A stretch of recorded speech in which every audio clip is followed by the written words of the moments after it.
to kick into this, so I welcome Richard Goodyear, who is now over Zoom to speak.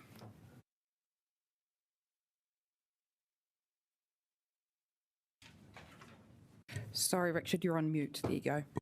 Tēnā koutou katoa, ngā mihi nui. Very interesting to watch all you guys gather for this important hui from up here looking down. Interesting perspective to be at. Thank you for inviting me in today. I don't have a lot of technical arguments for my submission, but I just want to generally make the case to be supportive of the idea of pedestrianising the Golden Mile. To me, it is a hugely important step for our city. I want to be in a city where I feel joy coming into the city, where I feel a certain sort of happiness and lightness about wandering around, about being able to access the things that I love about Wellington, about Whanganui-a-Tara. And I see the Golden Mile as absolutely a key to that. We've got the beautiful harbour on one side, we've got the beautiful ngahere with the bush on the other side, and down the centre we have our Golden Mile. And for me, being able to walk and being able to be on foot is the thing that unites us as citizens. For most of us, we can walk around the city, and so being able to have that be the primary way of transporting ourselves around the city is hugely important. I see a city where I can be in a shop 1 minute and I can safely nip across the road to a cafe on the other side. I can see someone, wave to them, and go across and see them. I want to be able to walk through our city. I want to be able to bike through our city. I want it to be wheelchair friendly as well. And to do this, I would like to see the cars be removed from the entirety of the Golden Mile. In general, I love the proposals that you guys have put forward. And I know that when we talk about pedestrianising, we have all sorts of arguments put up against it. And what I also know is that we will solve those problems. There will always be all sorts of many problems that we have to solve. And of course, we need to have support for our support vehicles. And we will work our way through all those many problems. But in general, what I want to see as someone who absolutely loves Wellington City is to be able to arrive on the Golden Mile. And from that point on, I know that I can just walk everywhere. I don't want to have to deal with cars as I walk through my city. Obviously, we need to have smart car parking. We need to have really good access to the Golden Mile, to the edge of it, so that we can enjoy it. But once we're on it, we shouldn't have to deal with cars. We should have a really efficient transport system through the centre of it, and we should be able to hop on our bikes and get from one end to the other. It's a perfect sized strip of road for exactly that. I should be able to arrive at the train station from the Wairarapa where I live and park my bike up somewhere down the end, and then when I need to get down to Tory Street, I'll hop on the bike, I go, or get on a bus, or just walk. So for me, it's hugely important. It will just bring the joy back to the Golden Mile, and it will just make a beautiful city for us to be in. So I do not, as I said at the start, I do not have lots of technical solutions to the issues, but I just am very confident that we will be able to solve them together as a city. And so I am fully supportive of pedestrianising the Golden Mile. Kia ora, Richard. I have a question from Councillor Paul. Right. Morning, Richard.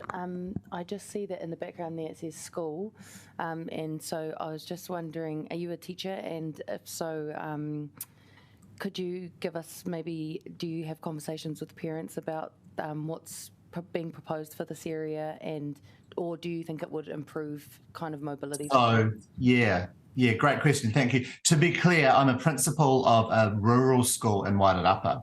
So I am not currently living in Wellington. So the conversations with parents that I have about road safety in general. And so where I live, so this may be applicable, but I certainly can tell you that there is a growing sense amongst parents and community members where I live and all through the Wairarapa of road safety.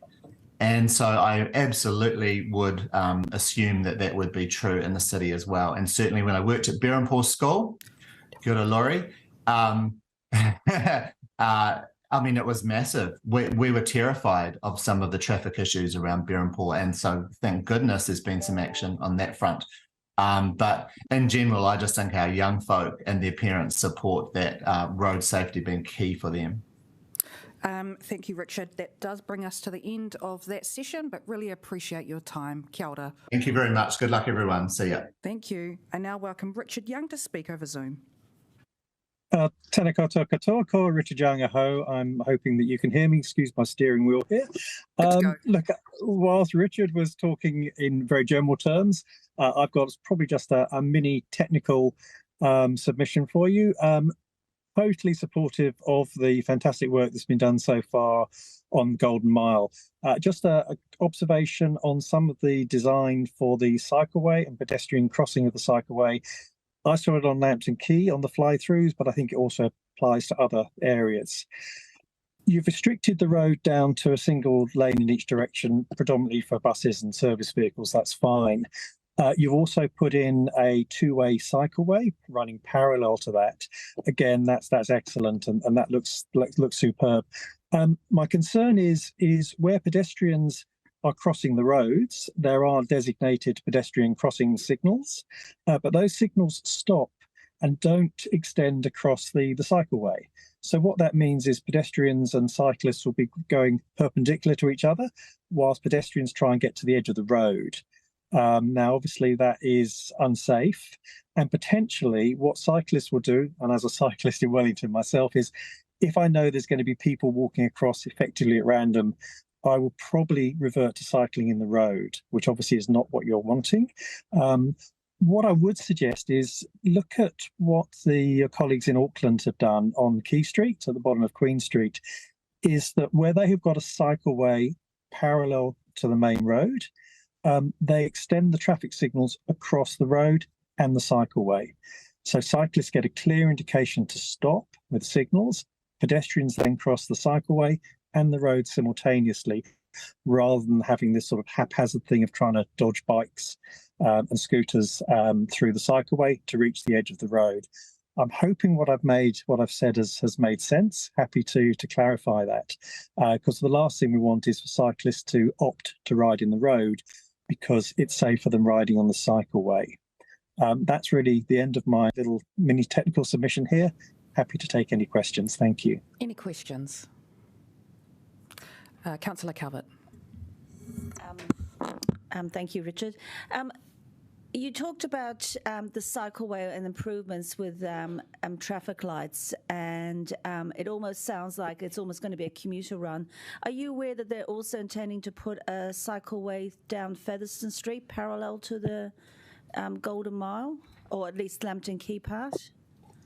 Look, I think irrespective of other cycling routes, where you have got a two-way cycleway, which is going to have hundreds of cyclists an hour using it, that's what all the data shows, is there will be unsafe conflicts between pedestrians and cyclists if pedestrians have to walk across a busy cycleway to get to the edge of the road. So from that perspective, my comments about extending the signals across the road and also across the cycleway are valid, irrespective of where there are the cycle lanes.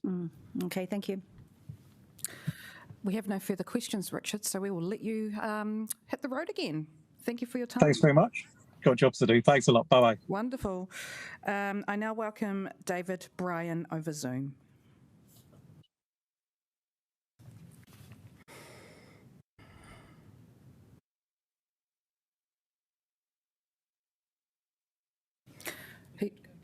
He's still connecting to audio, so while we sort that, we'll get him to speak after the next one. So I now welcome Alan Blake to speak.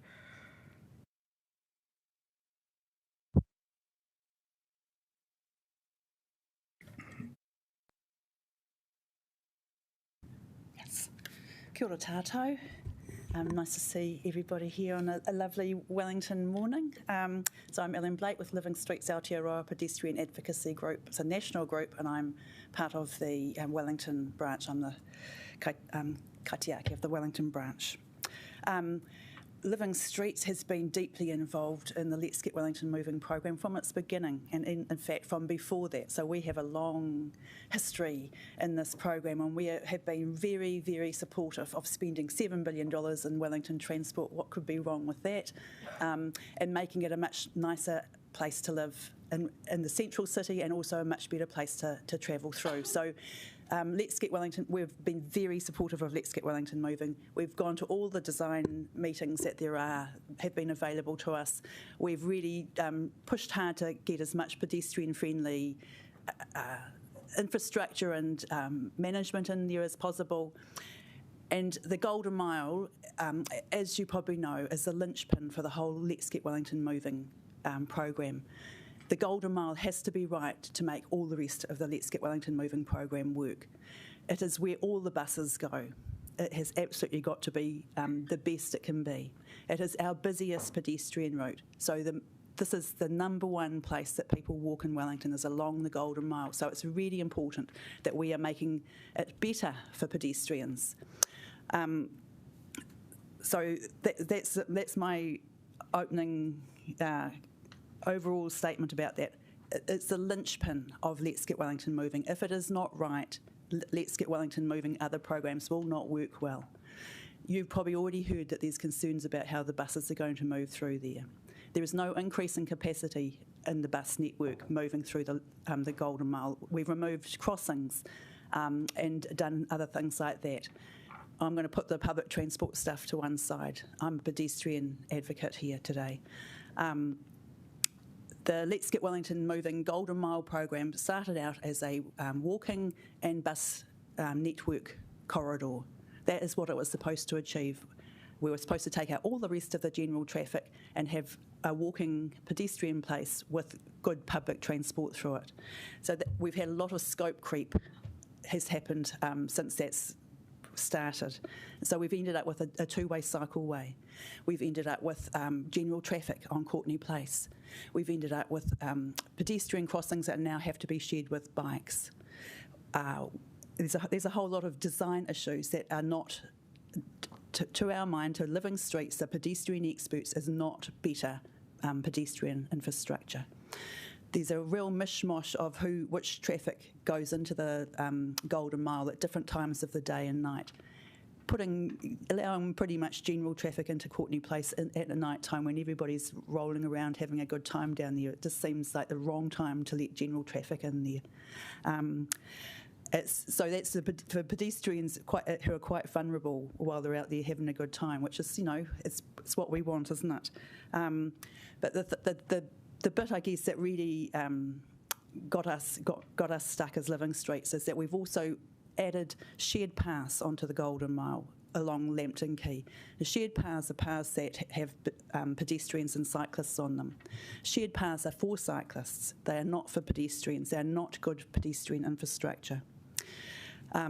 Just backing up a little bit, Wellington City Council a while ago adopted the New Zealand Pedestrian Planning and Design Guide. It's been updated, it's now called the Pedestrian Network Guidance. Wellington City Council adopted that as the standard for pedestrian infrastructure. The Pedestrian Network Guidance and its predecessor do not support shared paths as infrastructure for pedestrians. It's very, very clear. They are not good pedestrian infrastructure. They are only ever recommended on low traffic, low volume areas, not on the busiest bus route in Wellington, not on the busiest pedestrian network in Wellington. We did not know that this was getting proposed in here. We did not know that there was going to be shared paths or shared crossings. So that was a bit of out of the blue, considering how much time we'd spent looking at design. So I think that Living Streets thinks that we've waited 6 years to get this far. The Golden Mile is our key linchpin route. It has to be as good as we can get it. The traffic resolution process is not a design process. It's a process setting in, the regulation for the Golden Mile. Once you've decided this, you've decided it. So I think it behoves us all to get better design. We've waited 6 years, we can wait a little bit longer. Let's get it better than it is now. This is not really a big improvement for pedestrians if we have shared paths, shared crossings. the whole traffic issue, never mind the public transport bits that people will have raised with you, I'm sure. So what I think we're asking is that keep going with the Golden Mile project. We want more pedestrian-friendly thing. We want better buses, but this needs to be better than it is to progress. So I can't see any other way but withdrawing the traffic resolutions at this time and going away and fixing them. So that is what we're asking for. There's a really missed opportunity here as well that e-scooters are not mentioned in this at all. Currently, e-scooters are not allowed on the footpath on the Golden Mile.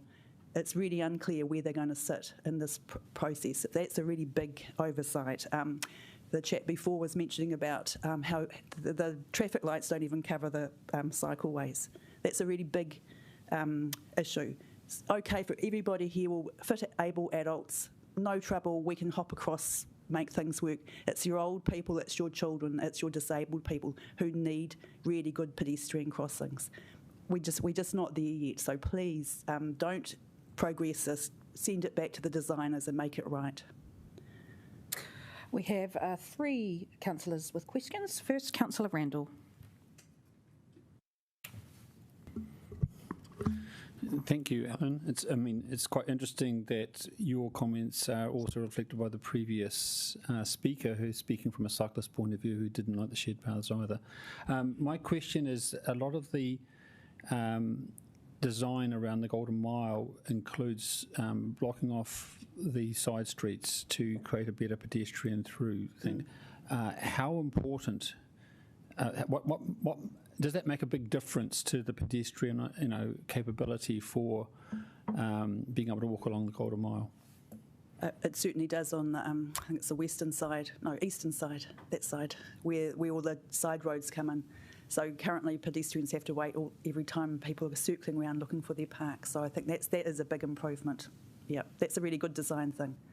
We were expecting that, and that's, with nice disabled parking at each end, loading and unloading zones, all of that is a really good bit. Yeah, so it's not completely hopeless, but it's not good enough to progress. Thank you. And Councillor Pennant, and let's just try to keep it to one question so we have time to get around the room. I'll be really succinct. Do you accept that cycling is second in the sustainable transport hierarchy? And if we delay, how are you okay with lots of years of more work? Cycling is usually considered the second level in the sustainable transport hierarchy, with pedestrian priority first. The Golden Mile is a pedestrian priority, bus priority project. That's what it was intended as. I don't think it needs lots more years of work. A year ago when we talked about it, some of these issues weren't in there, so there's a lot of work already done. I'm pretty sure that they can, and I really appreciate that project managing this must be a nightmare and really want it to go ahead, but I think this is the time to tie ho on it, so yeah. Thank you. Councillor Calvert. Thank you. And given that you're a well-known established group, what sort of engagement has Let's Get Wari Moving had with you over, say, the last 12 months? Because I know they've been proposing the additional cycleway through for some time now. So what engagement have they had with you specifically about this? So I think the last time we had a good look at the detail, I think, would have been about a year ago when we did a walk around, I think, with CCS Disability and a few other groups to have a look at some of the design issues, and we did raise a lot of these issues about the cycleway then, because we're expecting the cycleway to be on Featherston Street and have links into the Golden Mile from that route. Having a two-way cycleway is a lot more complicated for people to navigate on foot. It's just and I don't know how much cyclists like them either, but So this is the first since they went out for public consultation on the traffic resolutions. This is the first you've heard of. Well, we knew the cycleway proposed, so we suggested some design elements for that, particularly around the Supreme Court, where the cycleway is going to be between the bus stop and the footpath, or some arrangement like that, which is really, that's the design that nobody likes around Wellington that's been rolled out tactically now. Thank you. Thank you. And sorry, Councillor Chung, we're now out of time for your question and we have to move on, but I appreciate your time, Alan, and good to see you. Kia ora tātou. We're now going to go back to Zoom to hear from David Bryan.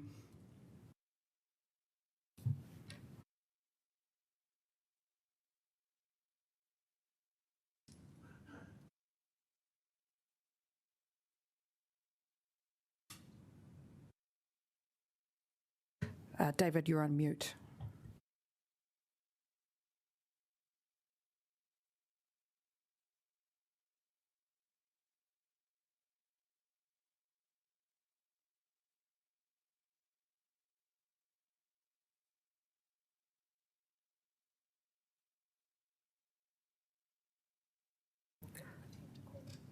Okay, more technical issues, so we're just going to move on to Liz Parsons, and we'll bring David back in after. Liz.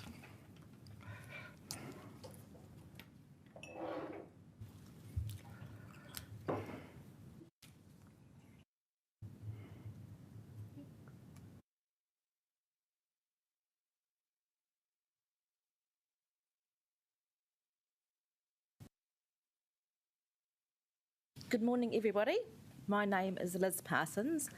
I live in Wilton, Wellington. I am the CEO of our family. I am also the business owner of my business, Wizable, a bookkeeping service located in our house. I'm also the neighbour who supports our elderly residents. My experience of using Golden Mile is that weekly, I drive to the city for various reasons and often run errands supporting local business in the CBD in Courtenay Place. For us residents of Wellington suburbs, the City Blood Labs, eye specialist, psychologist, NZ Post, dental, orthodontist, bank, specific radiology, courts, driver's licence things are all located in the city, plus all the local businesses we support. The nearest ASB for us is Pairua or Johnsonville. Biking in Wellington, wet terrain, windy hills roads with laptops and goods has no appeal to me. Taking 2 buses from Wilton into the city that are unreliable, I can't afford to lose income, I can't afford to miss appointments or client meetings. Ghost buses often mean that I have to down my tools, lose income when I have to drop my working daughter into the city.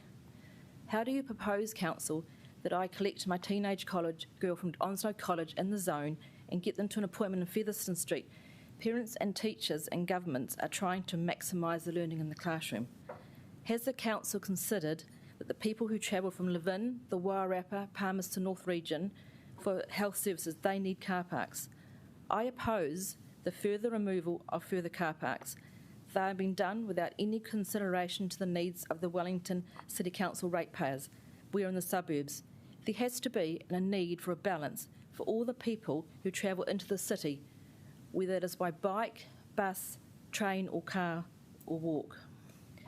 Removing car parks will have a negative effect on the city. As a family of 4, we will not travel to the city for city events or eating or shopping. We will go other places. When discussing this with a group of my friends, we all agreed we would never ever bike in Wellington for family outings or errands due to the land and the weather. Less car parks in the CBD means that we're going to travel to other suburbs like Pōneke or Pairua.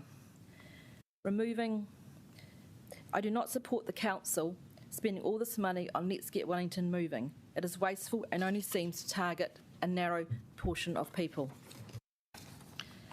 Buses flow well down Courtenay Place and Golden Mile at the moment. There's space for them to pull over. The council plans that you have shows that the buses are just going to be in one lane and each bus is going to build up one by one behind them. The council's removed car parks along the Whitcool side and this is adequate for the buses to flow. Only one bus lane limits the access for emergency services. They will not be able to manoeuvre around Golden Mile. Minutes counts in response times. And they won't be able to turn around. Buses won't be able to pull over to let the ambulances and the fire engine and the police pass. Do not remove any more bus stops. Removing bus stops is a deterrent to catch a bus.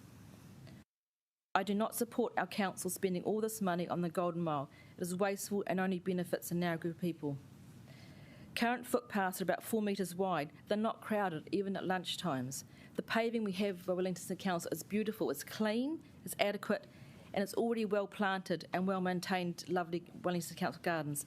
The cost of ripping up all the paving, road markings, etc., rebuilding all the greenhouse gas emissions and trucks and vehicles will create more pollution. For a council that promotes a green image, leaving current layout of trees, gardens is a better use of materials. Instead, the council could meet its objectives by installing some signs limiting access to buses and business vehicles at a bollard at each end of the street.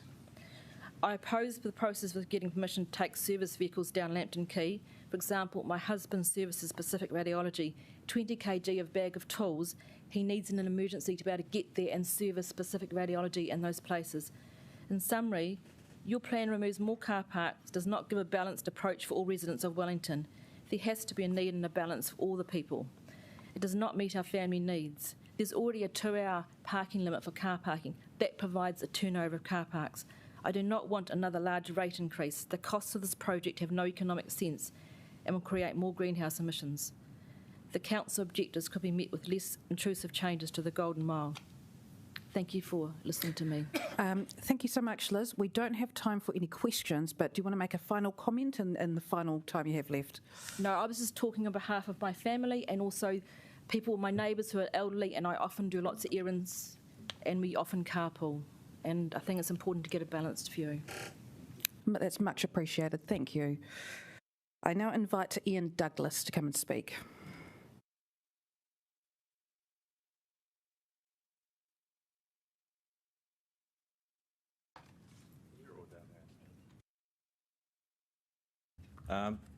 Firstly, thank you very much for this opportunity to present my case. I'm Ian Douglas, the owner of the Village Goldsmith. We're jewellers in Wellington. We're in the Dominion building. We've been a part of Wellington for over 42 years.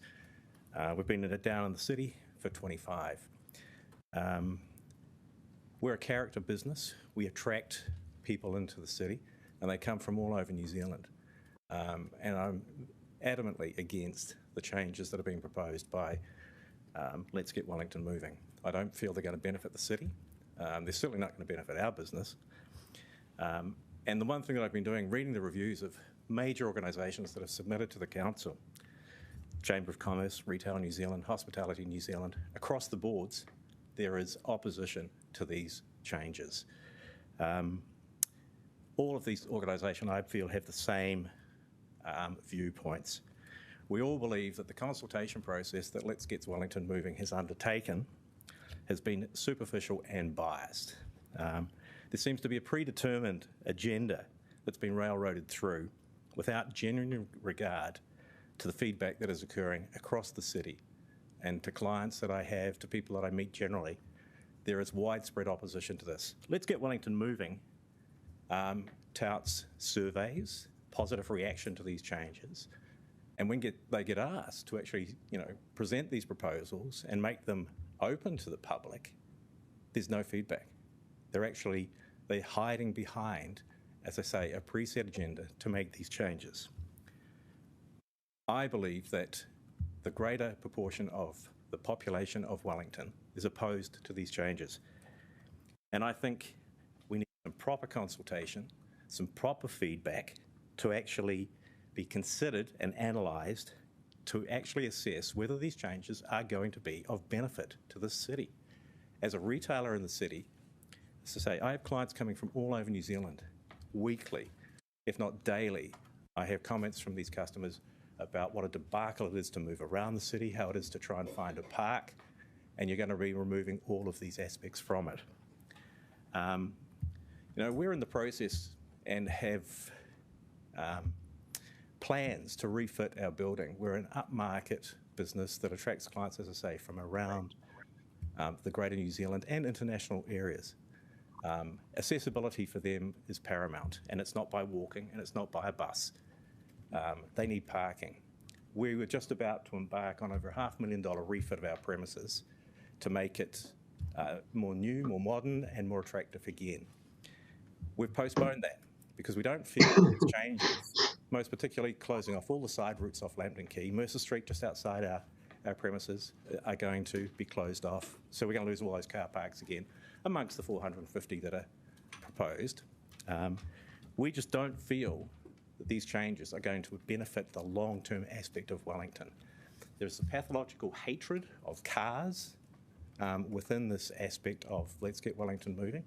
And the problems of cars and the carbon emissions is actually being solved generally anyway. Petrol combustion engines are being phased out around the world. They're just not going to exist, but people still need cars to move and get around. The environmental footprint is going to be considerably reduced by the simple move into electric vehicles. I feel that we need an independent review of what is happening with Let's Get Wellington Moving.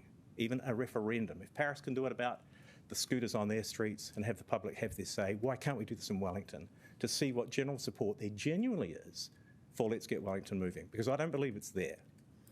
Councillor Chung made a very good summary in the Post very recently about what is happening to character businesses in Wellington.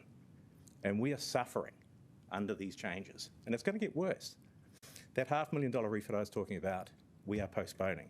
We are now actively looking at areas outside of Wellington where now we own the unit titles of that beautiful Dominion building right in the heart of the city, which is drastically affected, I have to also say, by the fact that the most recalcitrant landowner in the city is the council itself. The municipal and administration buildings have sat vacant for over 5 years, creating a dust bowl of inaction, nowhere for people to participate, when you've been able to know that these things should have been demolished years ago, and to create, even in the interim, if you haven't got a plan, turn it into green space, put some light into the area, get people moving.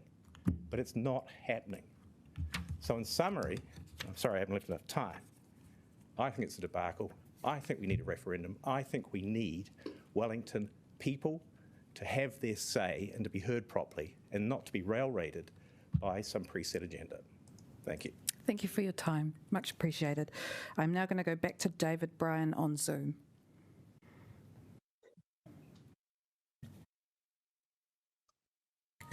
Can you unmute, David?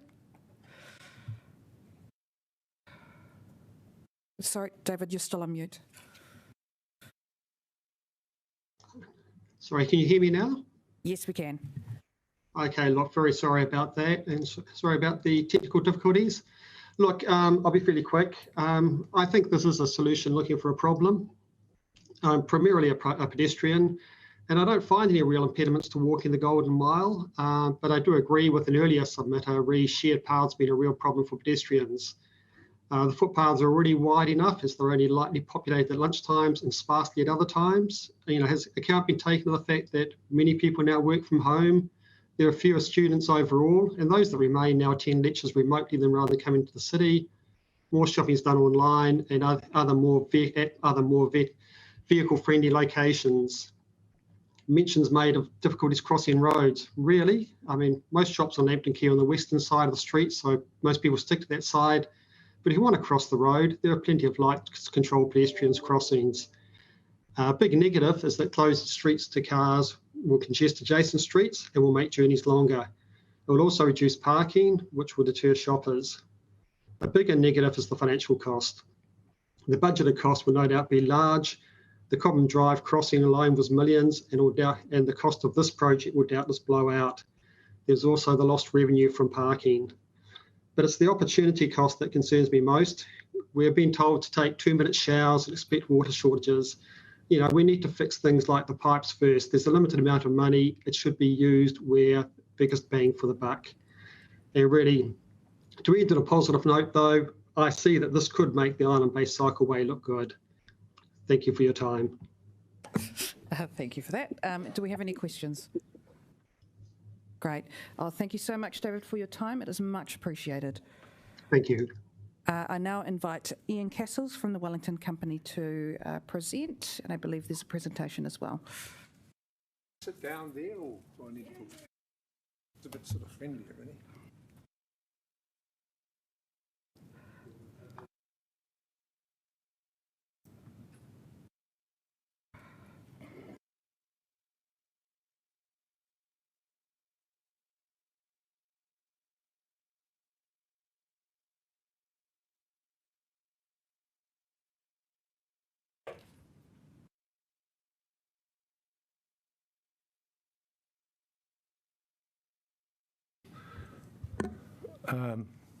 Thank you very much for putting up with me today. It'll only take 10 minutes and I'll be over and done with it. I wanted to spend 5 minutes rattling through my, I suppose, relatively provocative presentation and then take questions if possible. I'll do that quite fast. I'm Ian Castles. We've been here for 33 years making a noise. We love the city dearly. We think we know a little bit about it. Maybe that's disputable, who knows. Let's get Wellington moving, or let's get Wellington walking. Now that I just want to go through that and see how that looks. We were big opponents of Harbour Quays, where the regional council wanted to do something which was basically opposed to the interests of the city, but they went ahead anyway. They took people out of the city. It turned out to be quite unfortunate. It's pushed up our insurance premiums. It was a big idea that didn't work. The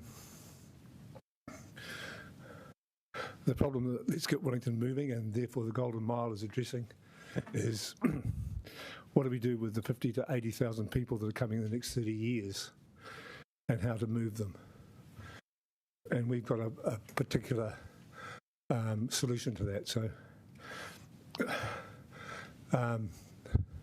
the background is Wellington, to be honest, there's no money.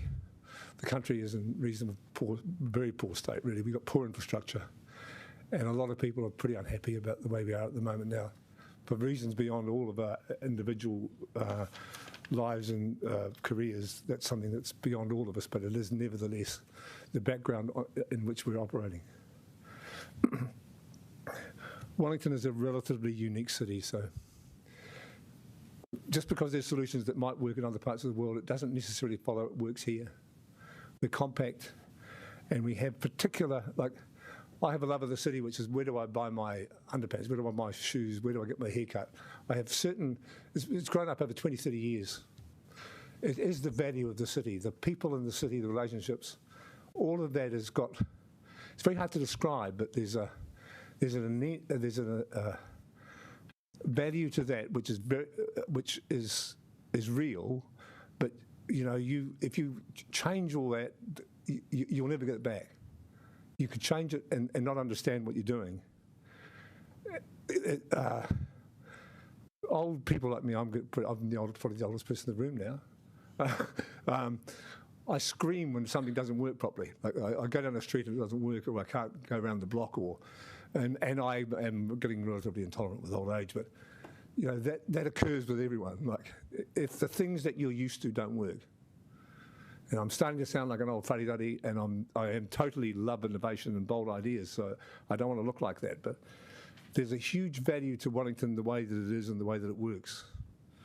And we'll only work out what that was if we don't have it anymore. I know that sounds like a difficult concept, but go to the next page, Ian. Next page, I seem to be missing pages. So I'm saying the city hosts 60,000 people a day. This is a very important idea to get the hang of.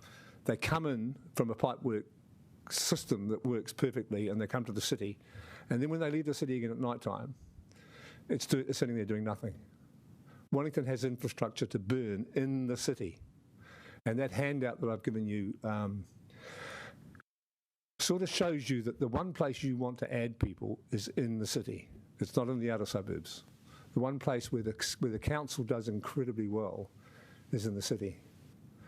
Your pipes are big. You have a contract. Now, I've consulted with our consultants this morning, the people doing all the research for us. They're telling me that the city swells to 108,000 people in the daytime. They say that the current population of the city is 16,000. I think it's bigger than that. I think we're not catching up with the numbers. I think at the moment we're adding 2,000 people a year to the inner city. It's the fastest growing suburb in Wellington, and it's the most spectacular one in terms of our metrics and how we work. So we're sort of guessing that the inner city's grown by 12. The figures are not as good as they should be. We need much more science in this area, but the inner city has grown by 12,000 in the last decade. We're thinking it's growing at about 2,000 a year at the moment. It might slow down with the current downturn. Our experience over 33 years is that when apartment owners were buying from us way back in 1990, they wanted 2 car parks, and now they very rarely want 1. So it's none. It's no car parks. And we get to that at the end of all these slides.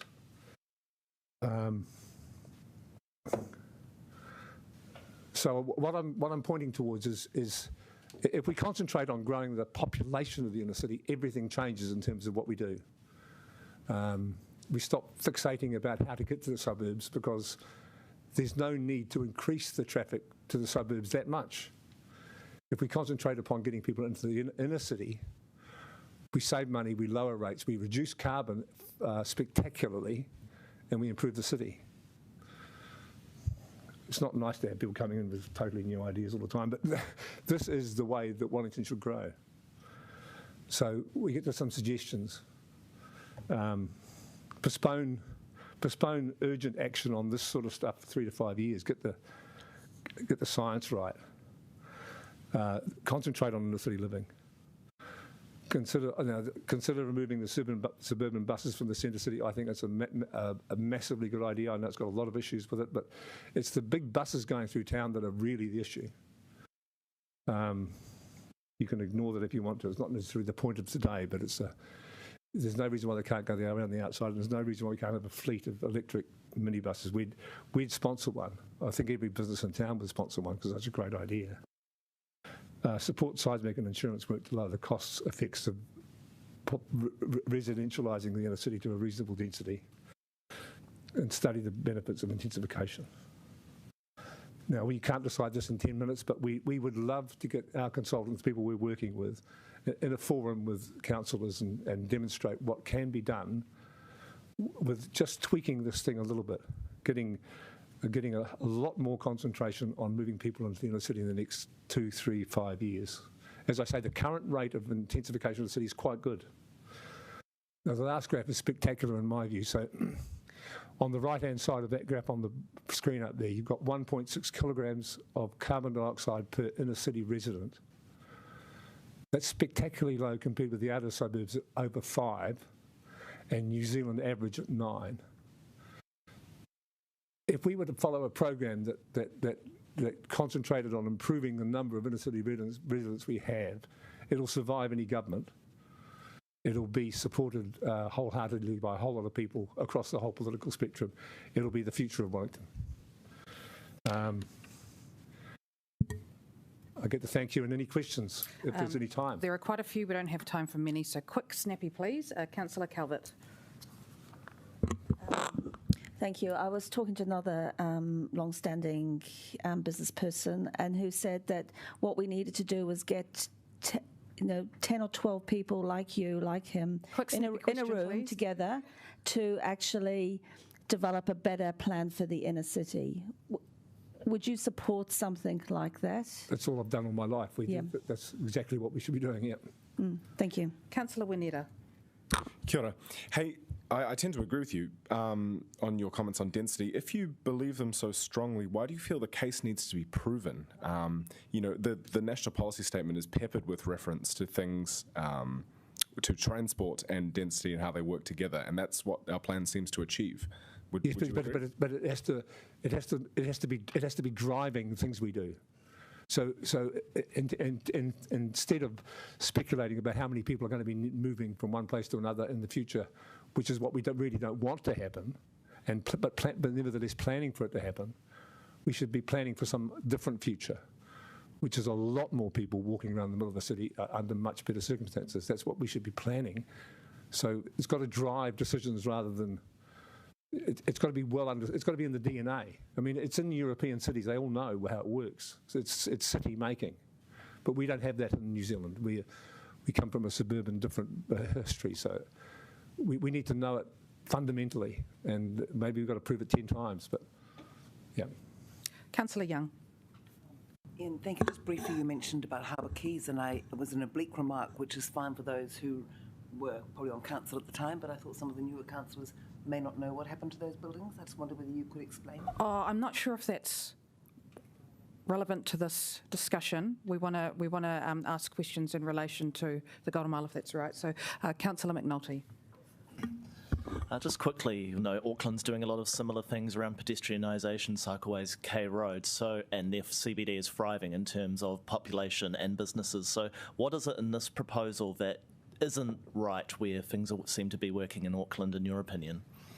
In terms of the Golden Mile proposal? Well, it's a massive amount of money spent on something which may or may not work. chopping streets up, changing traffic patterns, changing traditional trading patterns is quite dangerous unless you know exactly what you're doing. Our idea is you put more people in the city, so if and when you get around to doing that, you're not causing much damage because you've replaced the number of shoppers and pedestrians and people. The city's more bustling and thriving, so you're not doing much damage to the city the way that the current city is suffering. There's suffering retailers all over town. They need help, not necessarily disruption. Right now, I think it's the wrong time. It's like a headache for someone who's got a headache rather than aspirin. Thank you, Ian. And that brings us to the end of our session. Thank you very much. Sorry to other councillors who had questions. Thank you. I'd recommend contacting Ian offline if you have any more. I'd be very keen to meet anyone afterwards. Yep. Good. Great, thank you. I now welcome Paul Bailey.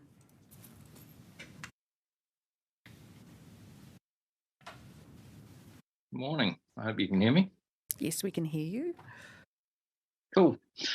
Let's Get Wellington Moving was founded to assist the movement of Wellingtonians around Wellington. And yet to date, there's been an overwhelming focus on addressing the concerns of a tiny vocal minority of Wellingtonians. And even those concerns have been addressed badly. I will continue to cycle the streets as the cycle lanes are too dangerous and poorly maintained. And I will certainly not revisit the revamped Tiaro Park at night by myself, even though the public service block was removed to allegedly make it safer. And while all this money's been wasted, we still have bottlenecks of traffic. Every day we have bottlenecks of private vehicles making their way from the suburbs to the city centre. But we do know from professional drivers such as taxi and fleet vehicles that these bottlenecks diminish during school holidays. I see nothing in any proposal to alleviate this. Every day we have bottlenecks of commuters trying to get to the city, and yet, without fail, public transport fares continue to rise, forcing people to remain in their cars. I see nothing in any proposal to alleviate this. Instead, Let's Get Wellington Moving is proposing to further narrow the streets and create Mediterranean boulevards and Wellingtonians to enjoy on those 3 balmy summer days each year. To me, this is simply Tiaro Park version 2.0. In other words, Let's Get Wellington Moving proposes to ban cards and build a boulevard. How do I carry my shopping home? How do I drop goods at the charity shop? How do I get my groceries? How do I get to the doctor when I'm sick? Am I simply meant to infect the bus?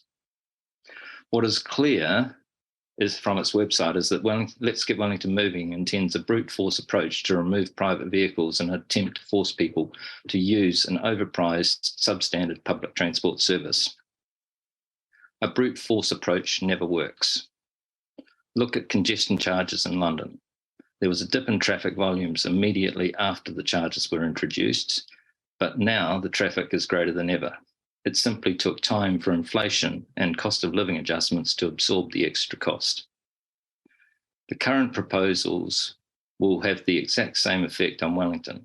Costs will go up, parking buildings will benefit, council parking revenue will diminish, rates will rise, subsidies for public transport will be reduced because of diminished revenue, and fares will be increased. Let's Get Wellington Moving will simply be the latest contributor to the cost of living crisis. So what's the actual problem that needs to be solved? Why are there too many vehicles on the road? Poor public transport? Maybe. Although we still need taxis, car share service vehicles, and some private vehicles. Why don't people use public transport? Is it unreliable and expensive?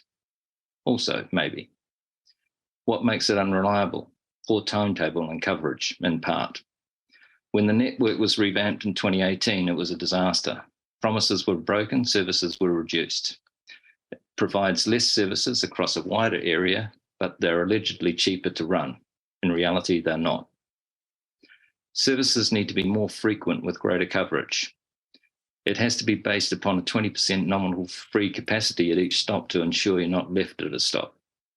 There should be dedicated bus lanes. Currently, there are only 2 sections of road with dedicated bus lanes, parts of Lambton Quay and Willis Streets. Buses should also be given priority over other traffic. Think the Melbourne trams. How can it be cheaper for the users? Greater subsidies. Public transport is a service and should be free, or maybe $2 a ride. Think New York. If 80% of private vehicles switch to mass transport, would we even need a second Mount Victoria tunnel? 7.4 billion would go a long way for subsidies. For private journeys, what about on-demand autonomous pods? They can provide services like car share, but cover all of Wellington. I don't see any thought or consideration that addresses the real issues. As a person who uses public transport 80% of the time and also owns a bicycle, I see this latest proposal as something that will rip the soul out of the CBD, gridlock traffic, including public transport, and the only direction that will get Wellington moving is out of Wellington. Thank you. We probably have time for one question. No, we're good to go. Thank you so much for your time, Paul, and we really appreciate your feedback. You're welcome. I now invite Robert Fisher to speak. Welcome to Cone City. I'll end my speech on that. My name is Robert Fisher. I've been a ratepayer for 60 years. I represent approximately 40 Wellingtonians, professionals, accountants, lawyers, medical practitioners, ex-politicians and retailers. Excuse me. Collectively, we watched Wellington deteriorate over the last 13 years. It's become a shambles. Infrastructure failings, vacant shops, inadequate parking, small businesses struggling and excessive rates. Our city has lost its mojo. During Kerry Prendergast's reign, we had the Rugby Sevens, Volvo Round the World Yacht Race, the construction of the Sports Centre in Kilburnie, the Sculpture Trust and a sand beach in Oriental Bay. We've come to the conclusion, to be fair, we have on the plus side Takina and the new reservoir in Berhampore. We've come to the conclusion policies have been directed towards nice to have and not controlled by prudent financial management. I have owned or part-owned several companies, one with 1,500 employees. A budget is set and adhered to. Any overruns are financed separately or savings made on nice-to-haves. Infrastructure should be first, second and third. Cycleways, whilst great for the city, should be put on hold in favour of infrastructure spending. Reduced car parking, irrational widening of footpaths and the misguided Golden Mile policy and the disastrous Let's Get Moving policy should be scrapped. The Hutt Cycleway is questionable from a cost-benefit point of view. The only positive pluses, as I've said, a reservoir in Taikini that I can think of over recent years. The ward system should be refined, a maximum of 8 wards and 10 councillors, 2 of whom should appointed outside the ward system with financial expertise. As a wise man told me once, the best committee is a committee of one, and from then on it exponentially deteriorates the more people you get. The current system has failed with obvious non-cohesive attitudes. Councillors are elected to serve the community and to exercise prudent management. A little bit there about eliminating 50% of the orange cones around the city, which is superfluous. A few additional points. I believe policies are generated by ideology and not practicality. The Golden Mile would be all right for a city of 1 million or more, but not one of 250,000 citizens or thereabouts. Too much emphasis on cycleways. You won't eliminate vehicles. Why create further difficulties for car users, bottlenecks and frustrations for retailers? The present ward system has been around for decades and isn't working. The majority of citizens haven't a clue on who they are voting for, their background, their expertise and their ability. Hence the 40-odd% vote. The system has become cumbersome and fails. I'll go back to the codes too in a minute. Yes. The office in Courtenay Place, a couple of other points, and I'll round off. The office showcasing the Golden Mile in Courtenay Place. I went there, I asked for a cost-benefit analysis. They didn't have any details, but said he would get something for me. A week later, 78 pages arrive with absolutely no financial details. And that tells you something. No one knows what the whole process is going to cost. The second Mount Victoria Tunnel, talk about priorities, that should be right up there. Too much taking notice of small biased groups and out-of-town commissioners. That's enough from me. Thank you. Very quick question, Councillor Chung. Thanks very much, Robert. Appreciate that. Something that you've actually said regarding infrastructure. Robert, sorry, come back. We'll just have one question. Sorry, you're talking about infrastructure. It should be first, second and third. Yes. First of all, I agree with that, the water. Councillor Chung, question, not debate. So what infrastructure do you think is most essential for us to focus on? Well, obviously, the obvious ones are the sewerage and water and stormwater. That's the starting point. I believe Mount Victoria, which it's like Transmission Gully. It was first mooted in 1983. I happened to be in a consortium that said the Japanese would build it. The powers that be weren't prepared to listen, and so it cost, the price was $600,000. No, it was less than that. And then 35 years later, it went through, and what an asset to the place. Mount Victoria Tunnel's been talked about. Arnold Downer, a mate of my father's... We'll just need to wrap this up. Thank you. ...that it will last 30 years. And he built it in 1932. And so here we are, years and years later, still debating Mount Victoria Tunnel, which is an essential. Last night I went to the rock... Oh, so my apologies, Robert. We've now met the end of the time, but thank you so much. Thank you. No, thank you. And now invite Tony Vile.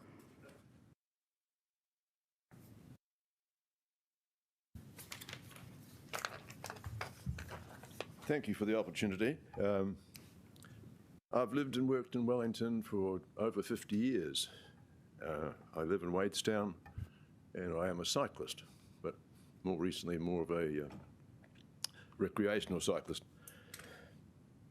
Let's Get Wellington Moving, NZTA, Greater Wellington Regional Council, and with help from the Earthquake Police, is slowly crippling our city, our beloved city. I am opposed to the Golden Mile project.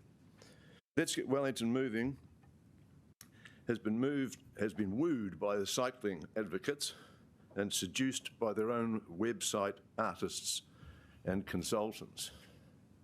They need to get out in the real world, travel on our bus routes at peak times and other times, to see for themselves what our streets are like and observe the traffic flows.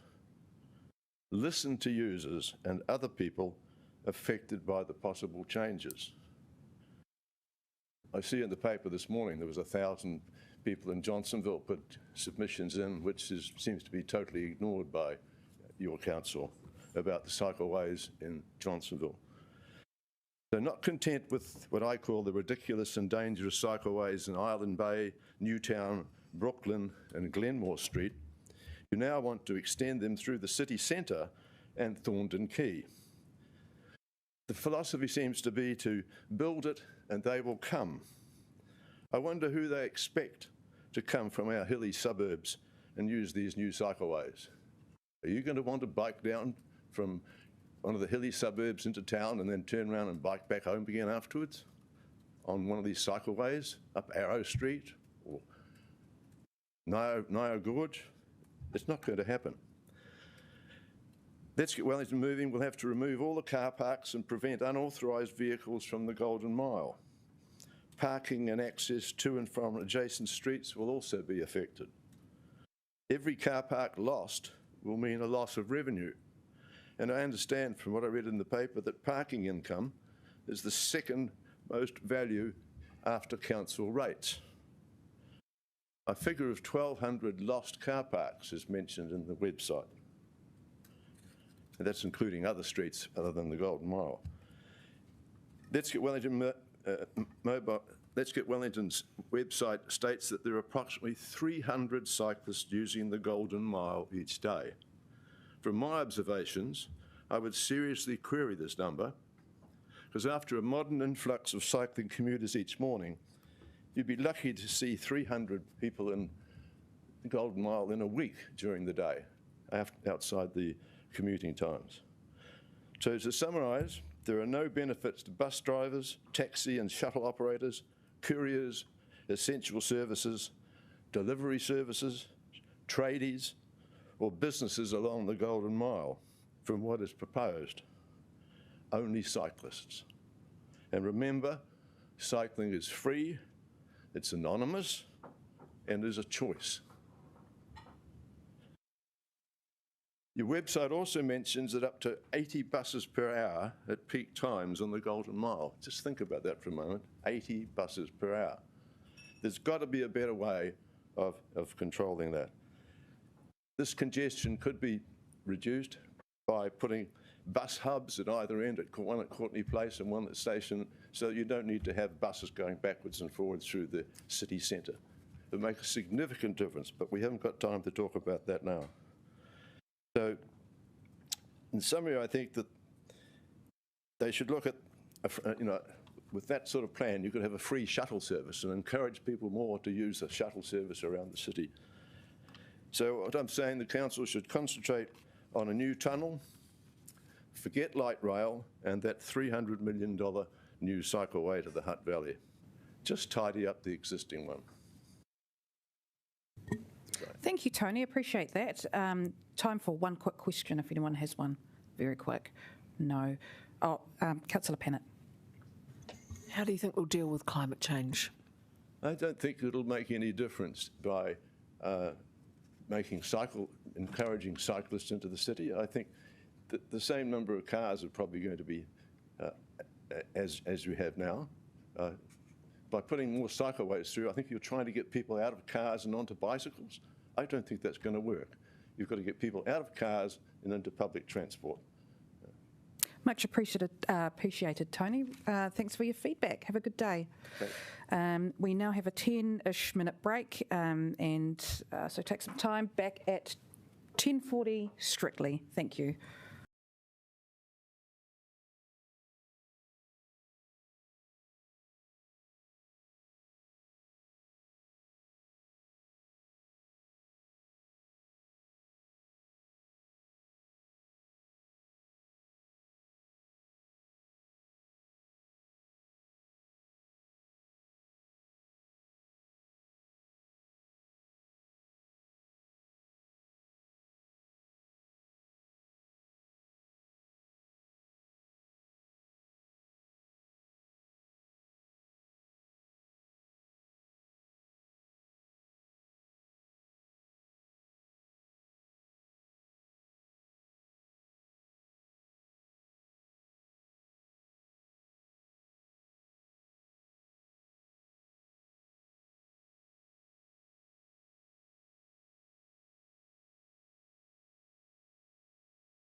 for Wix to speak over Zoom. There we go. Kia ora. Kia ora. So I've looked at all these plans and I think they look pretty good. Because ultimately, I think, we've got all these goals around making, especially Courtenay Place, a lot safer.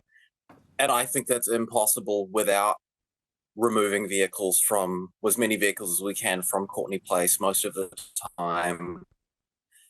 Because it creates this sort of noise war of, great, there's all these engines roaring past and everything. So the clubs outside turn their street-facing speakers up deafeningly loud, which is a huge safety issue. And obviously the fact that cars are just dangerous. I trust our bus drivers. I think they're great, safe drivers, but you can't necessarily trust every random driver out there. I think closing off the side streets and having them for parking is a great compromise. My only issue is if you've walked down, especially towards the end of Courtenay Place, all of those side streets, they are a huge, basically dead zone where you cannot see anything that's going on because there are these 6-foot-tall SUVs parked up. And I'm not sure what the solution is there because people need to be able to, access that area by car. Sometimes there are just needs for that, but I think that's something that should be looked at because it doesn't feel safe when there's basically, and this is why in Te Aropa that you remove the parking on one side and it's immediately opened this area up, made it a whole lot safer because there's that visibility. And so I think it's a great move to get rid of parking along Courtenay Place to reduce the number of cars that are coming through. Makes it quite a bit of visibility. So my only other main thing is I don't know where people get off complaining simultaneously that there's not enough consultation, but also that this whole thing has taken so long to get together. If anything, I'd just like to see you get on with it and not, stop and have everybody come in and micromanage. Because I think, better done than perfect, because perfect is never done. Thank you, River. I appreciate that. I think that's it. You go. Keep going. Oh, I was just going to say I've got like 2 minutes, so if there's something about that didn't make sense, we've got like 2 minutes for questions. Yeah, for sure. Any questions, councillors? No, I think we're good. Really appreciate your time, River, and for your positivity. Thank you so much. Yeah, have a great day, y'all. Good luck with everything. You too. Yeah. I now invite Malcolm Gore to speak.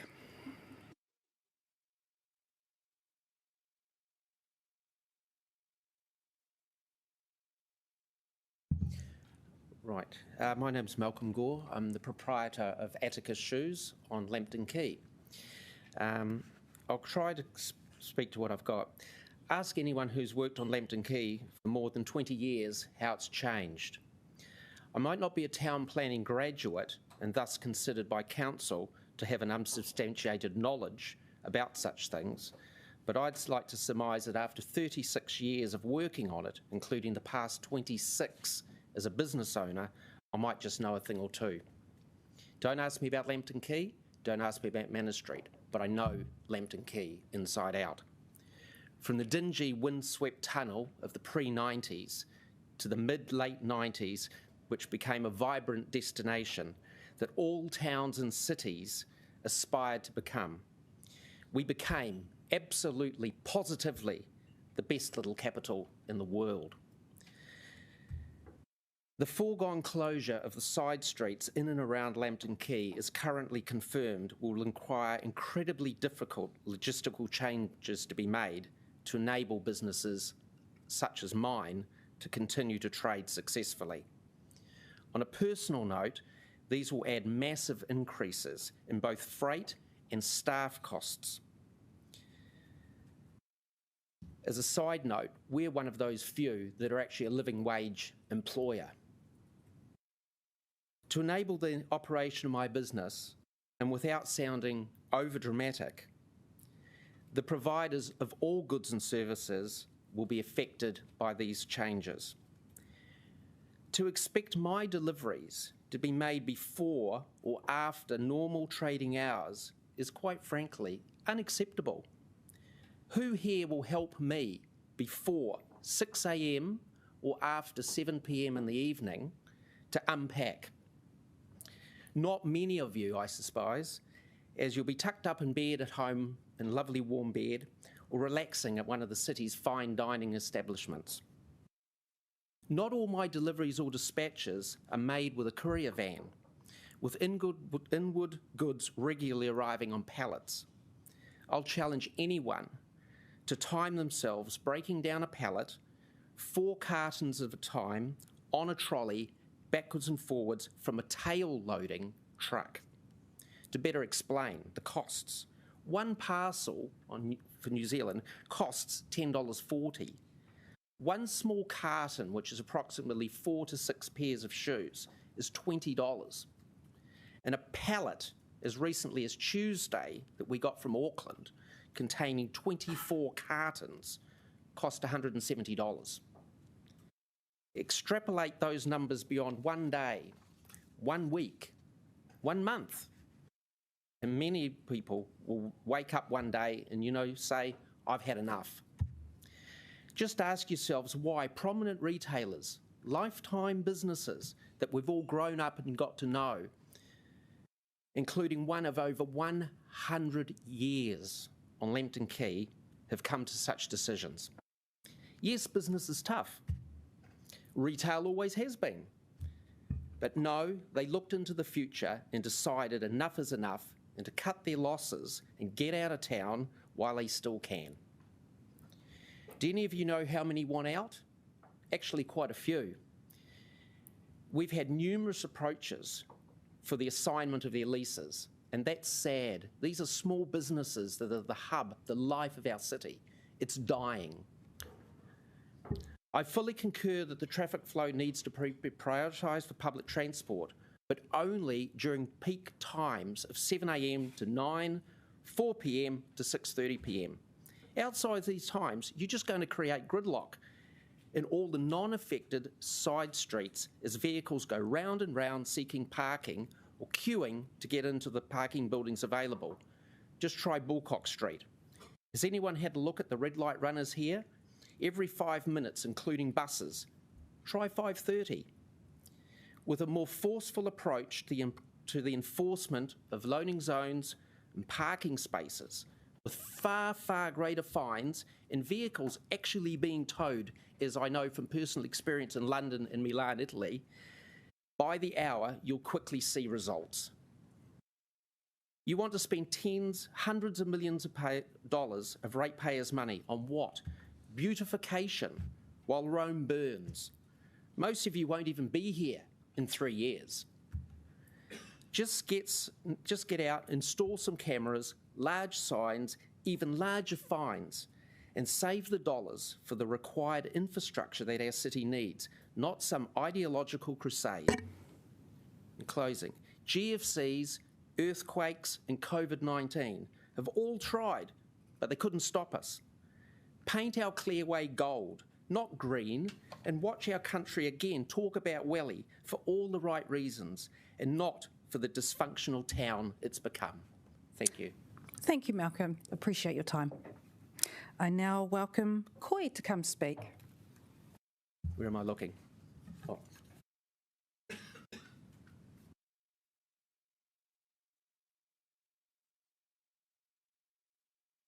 Hello. Morning, everyone. Tēnā koutou, tēnā koutou, tēnā koutou katoa. Good morning, councillors and rest of Wellington City Council. My name is Coys, and I imagine I've become part of the regulars who come here to talk about doing oral submission for anything transport or housing related. Only up until last year, I didn't know that you could come and tell you guys here, the decision makers, my opinions on how your decision would impact my life as a Wellingtonian. And I do wish there was more young people who have come and participate in this because it's also impact their life. And I'm here today to speak in support of Let's Get Wellington Moving project on the Golden Mile. And I'm here to tell you that we need this transformation to improve our downtown area and to create a better urban space for our Wellingtonians. I've had the opportunities to travel to the Netherlands, Denmark, Japan, and got to see what people-centric cities are like. Business there are booming, people enjoying their space and their city, and seeing the natures and biodiversity come back to life instead of space for car parking. My sister lived in Haarlem, the capital of North Holland, and when I was there to visit her, there was little to no car in the city center. And it was really nice to walk around, but that's common for most of the Netherlands. I was also in Copenhagen, and I was shocked at the amount of space they give for people and bikes. I've seen these with my own eyes, and a part of me said I would love to move there if I get a chance to do so. But I love Wellington. I decided to stay here. I live in Wellington since 2014, and I've been moved between Newtown, Hatata, and Mount Cook, and we just bought a house in Brooklyn, and we've been enjoying the biking up the hills every single day. And thanks God for the cycleway. During my time, my favorite place are in Cuba Street and the waterfront. It's not a surprise that because these places are void of traffic, and could you believe that the waterfront used to be a parking lot? And when we put in people-focused centric design, the area people will hang out, that increase the business because people buy stuff, not car, in those areas. We look at Auckland CBD, people was against the reducing the traffic in Auckland CBD. Vivek, the CEO of Heart of the People, almost took the council to court to halt that. And guess what? Now the business are booming. They have the lowest vacancy rate in the city center. Visitors love the area because of the decreased traffic, not because of increased traffic. And we have spent a ton of money asking Gale Architect about what we can do to make our city vibrant again. And what did we do? What did they say? Twice. Reduce the traffic, remove car, make the city more people-centric. So why don't we not listening to the expert of the city design? We never had any complaint about Copenhagen or Denmark city design, do we? And why we're not copying the Dutch? They are the stingiest people that I interact with, but they know their money is the investment in people-centric design give you better money for the long run. And I disagree with the Right Honourable Mr. Luxon.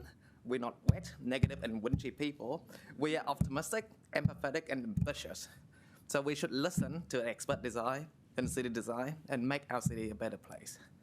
Yep, and I agree. I heard Ian Castle were talking about how our carbon dioxide emission would decrease by concentrate people living in the city center. But I disagree that we need to put the infrastructure of transport there before the housing infrastructure. So don't halt it and go ahead with it. That's all. Tēnā koutou, tēnā koutou, tēnā tātou katoa. And I have 1 minute. Thank you, Koi. Are there any questions? Yes, Councillor Patton. Do you agree with removing bus stops? No. I would say, well, you want to make the bus stop more regular and actually allowing more.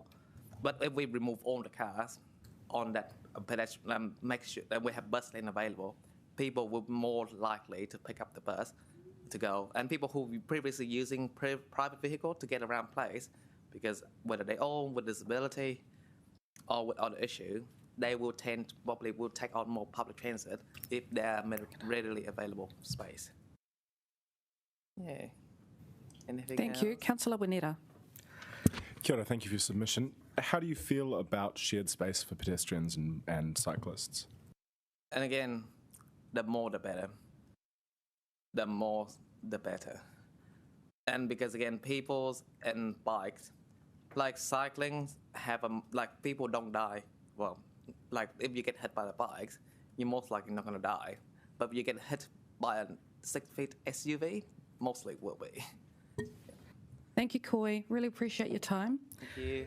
Thank you. We're still waiting on quite a few speakers, so let's adjourn till about 11 while we suss this out.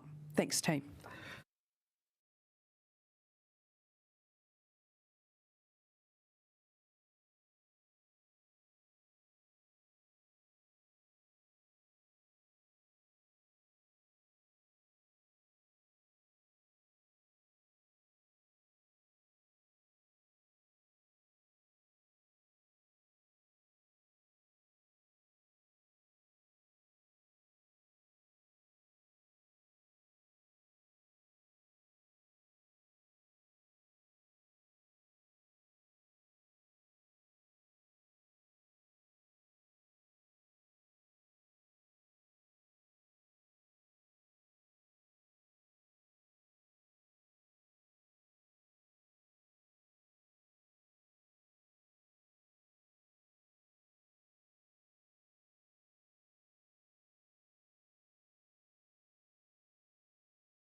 Thanks. So no Bruce. No Anthony and no Napier. Yeah. We've had to do a bit of a shift around, but I am going to go to James Barber, who's on Zoom. Kia ora koutou. Yep, we got you. Hey. Okay, so 5 minutes from now? Yes, please. Yeah, cool. Okay, well, morena koutou, a mihi ki a koutou, ki te koutou whakarongo mai, a mihi ki mana whenua, tēnei rohe. My name is James, grew up in Wellington. My submission, the written one on the Golden Mile project was, I think, pretty clear. This is a brilliant idea and should have happened years ago.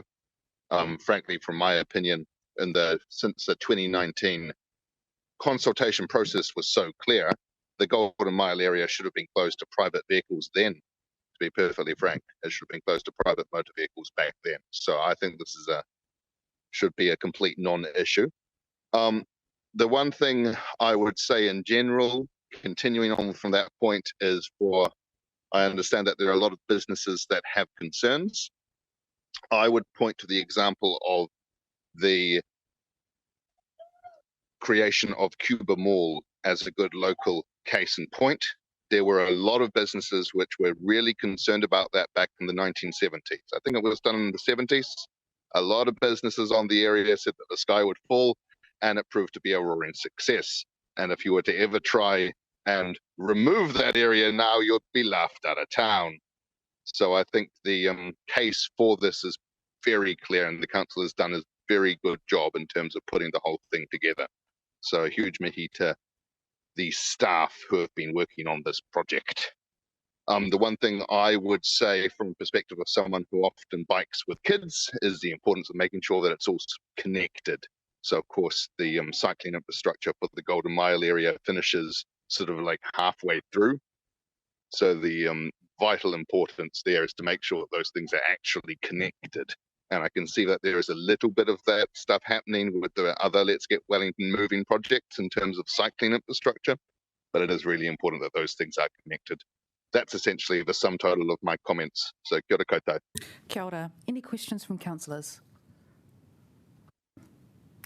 No, you're good to go. Oh, no, apologies. Councillor Pennant. Oh. Thanks, James, for your support. The shared spaces between cyclists and pedestrians have been a bit contentious. Have you got a view? Yeah, that's a really good point. I think the design so far gives a fair bit of clear space for people on foot, which is not for bikes to use. So from what I've seen of the plan, there is a clear bikes and pedestrians can use the space bit, and that is clearly designated and marked. And I think that's the most important part, that is clear. And that there's plenty of space for people on foot too. And from the designs, it looks as though there is plenty of space for people on foot. Thank you. Councillor Brown. Do you have any expertise as a retailer which gives you justification for your case that you're criticising the view of retailers at Lambton Quay that they will be harmed by this development? That's quite a disrespectful and leading question to a member of I'm totally fine to reply to it. In terms of the comments there, I would once again point to the case study which we've had on Cuba Mall. You would be laughed out of town if you were to suggest putting cars back on Cuba Street, on that part of Cuba Street. And it proved to be really successful for the businesses that were there. And they were worried. They were really worried, but they were proven wrong. And I think that will be the case in this case. I used to live in Christchurch for a long time, and the pedestrianisation of the area near the Bridge of Remembrance was controversial, but once again proved to be incredibly successful. Businesses were worried there. They were proven wrong. Providing you provide space for people to get to the place by other means, and the council is doing that, buying car parks, that sort of thing, giving good public transport connections, then said businesses will be proven wrong. I would also note that, to be perfectly honest, you're not going to go to Lambton Quay or Courtenay Place to buy a couch. Like last I saw, Stax is on Adelaide Road. Big Say Furniture is out near the Old Hut Road. Those places where you need a vehicle to buy something, and there are places where you do need a vehicle, are not on Lambton Quay. They're not on Courtney Place. So I would point you to history and the examples we have where this sort of thing has been a roaring success. Thank you, James. Deputy Mayor, apologies, but we won't have time for your question, but we really appreciate your time, James. Thank you. Kia ora koutou. And to councillors, Councillor Brown, I asked that we don't have that sort of question again. For the same reason, we're not asking for people's credentials on climate action or climate change. I now welcome Bruce Johnson.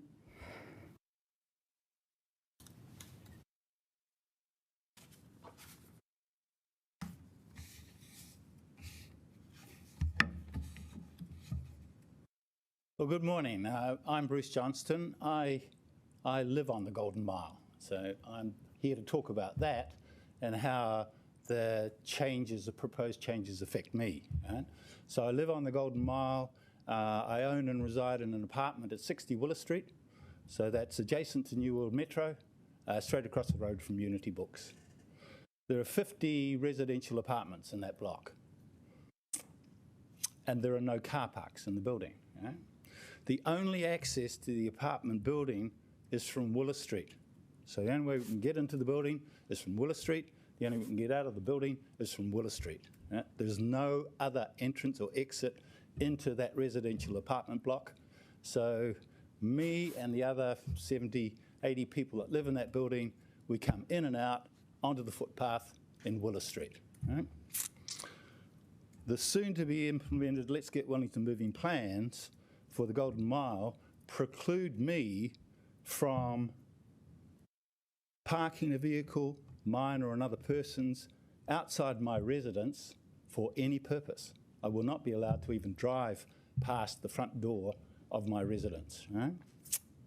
And like most property owners in Wellington, I can currently do this in order to move packages in and out of my house, my apartment, my residence, containers, boxes.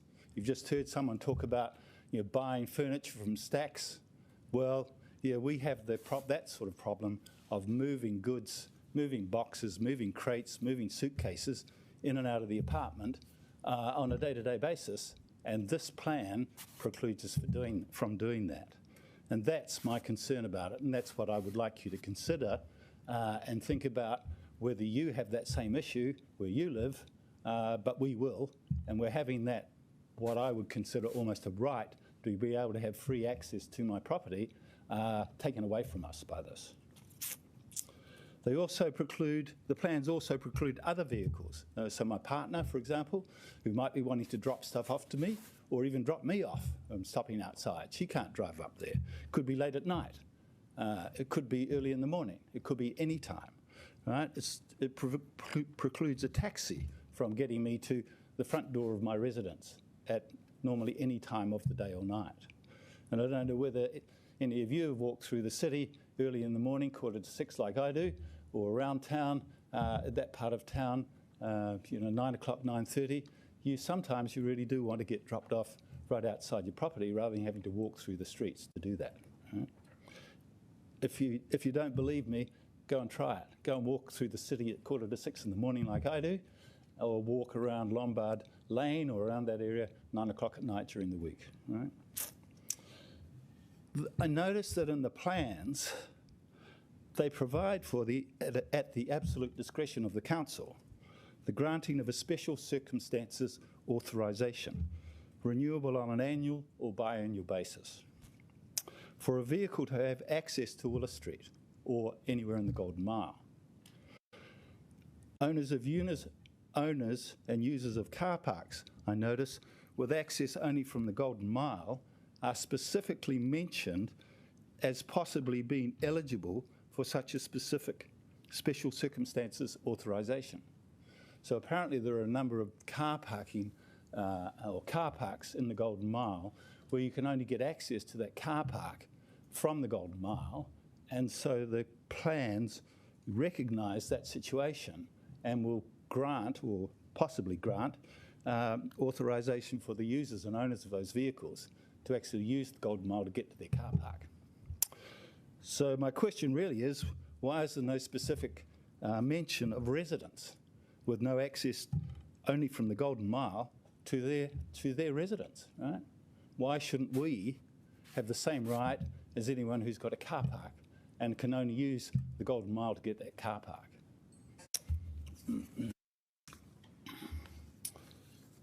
I think that the residents, and we're probably a reasonably special case because I don't know that there are many others with the same problem on the Golden Mile, but I consider the residents of 60 Willow Street should, as a minimum, be granted an annual special circumstances authorisation to access Willow Street in a vehicle as they wish, right? At any time of the day, at any time of the night, and with the ability to stop outside the building to move goods, boxes, crates, suitcases in and out of that building to our place of residence. Right?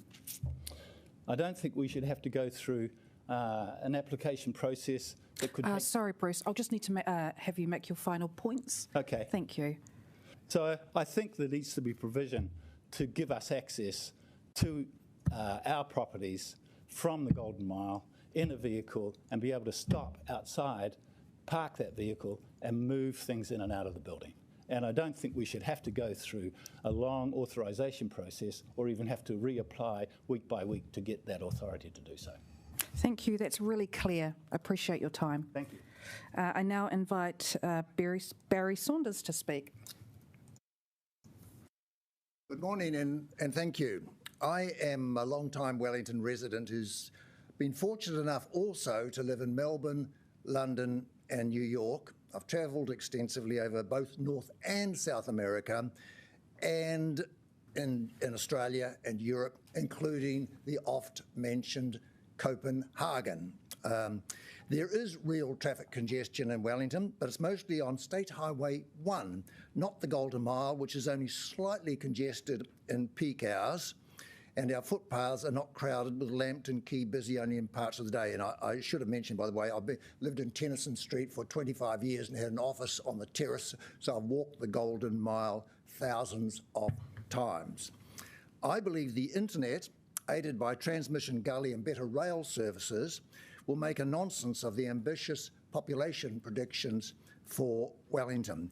Densification of housing in Te Aro, where I live, and Adelaide Road on the flat makes sense, but not the rest of the way to Island Bay.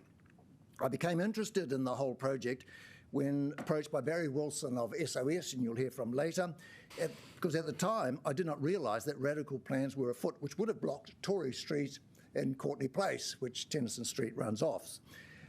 Later, Mayor Andy Foster asked me to organise some business people to discuss the detail of the plans for the Golden Mile. I got about 25 people together in the Chamber of Commerce, a very robust session, to say the least. However, Andy coped with it fine.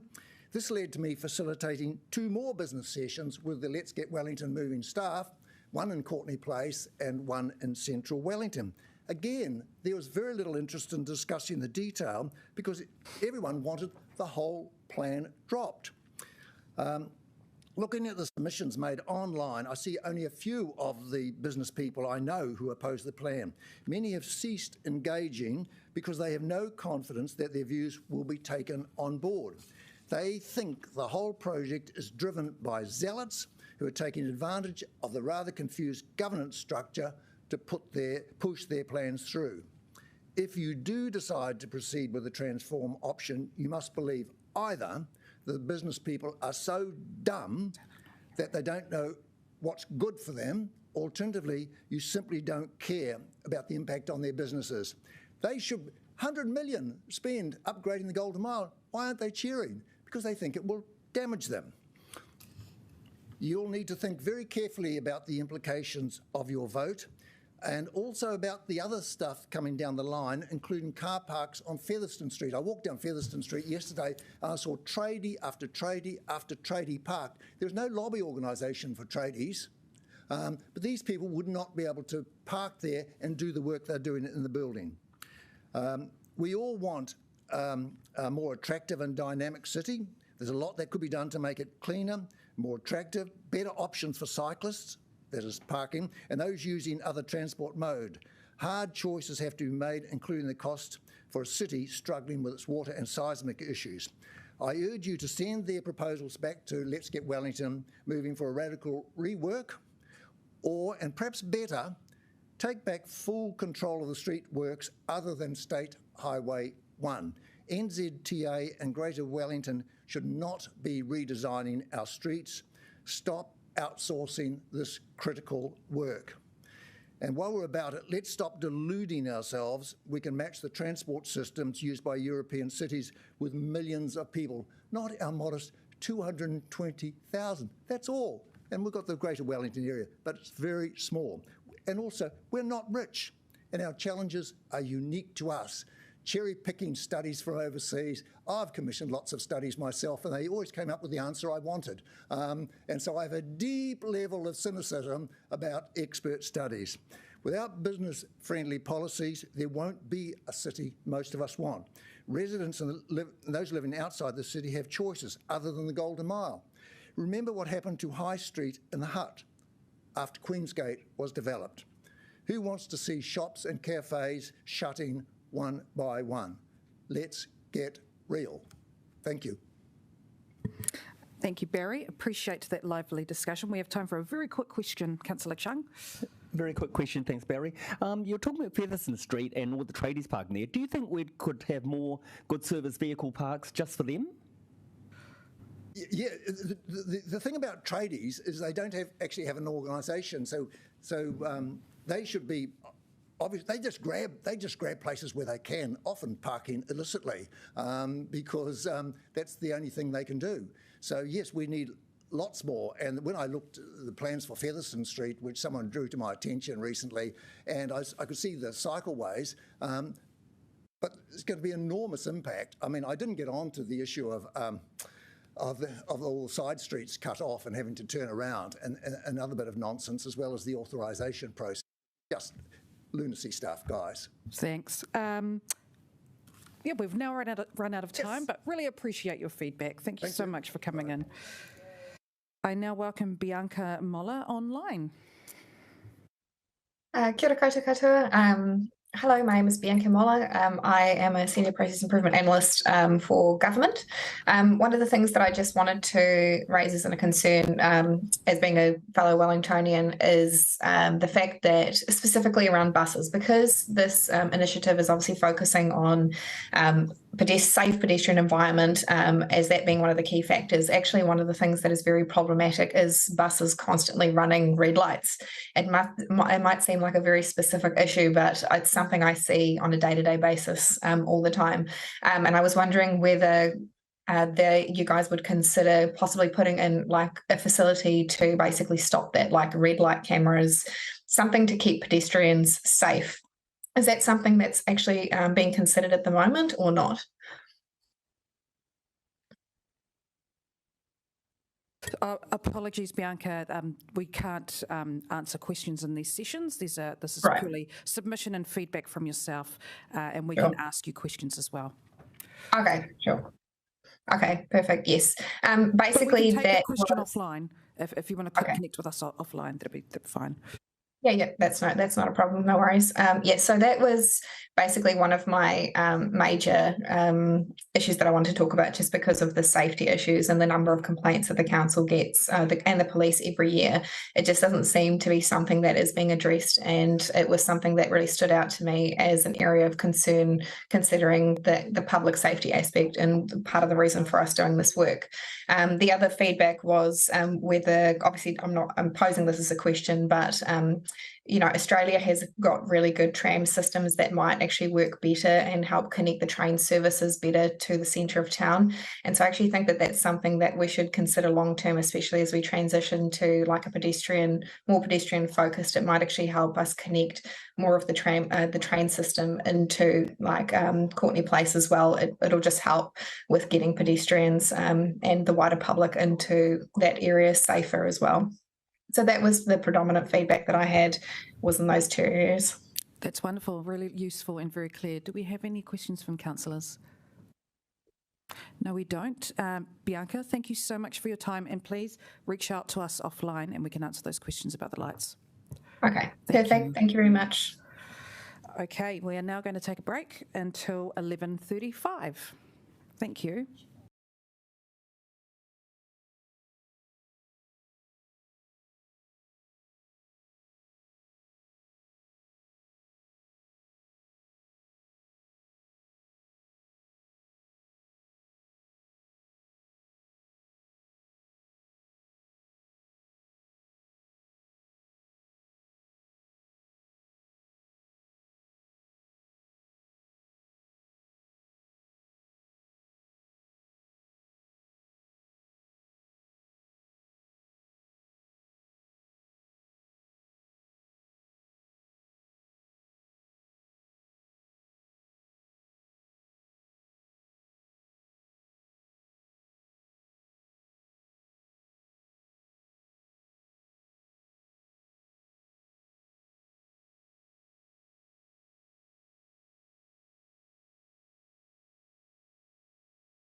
Hello there, Kieran.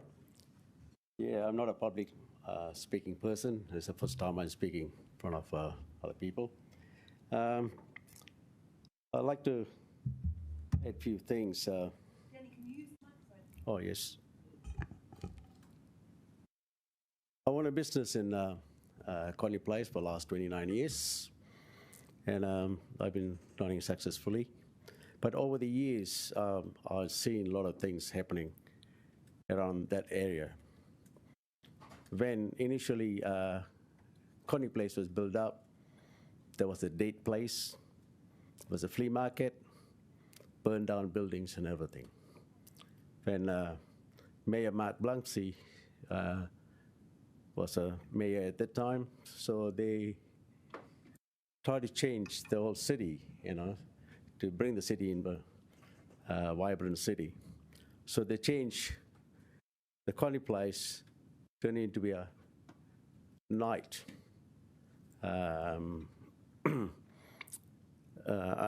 Nightly business, which is restaurants and bars and everything.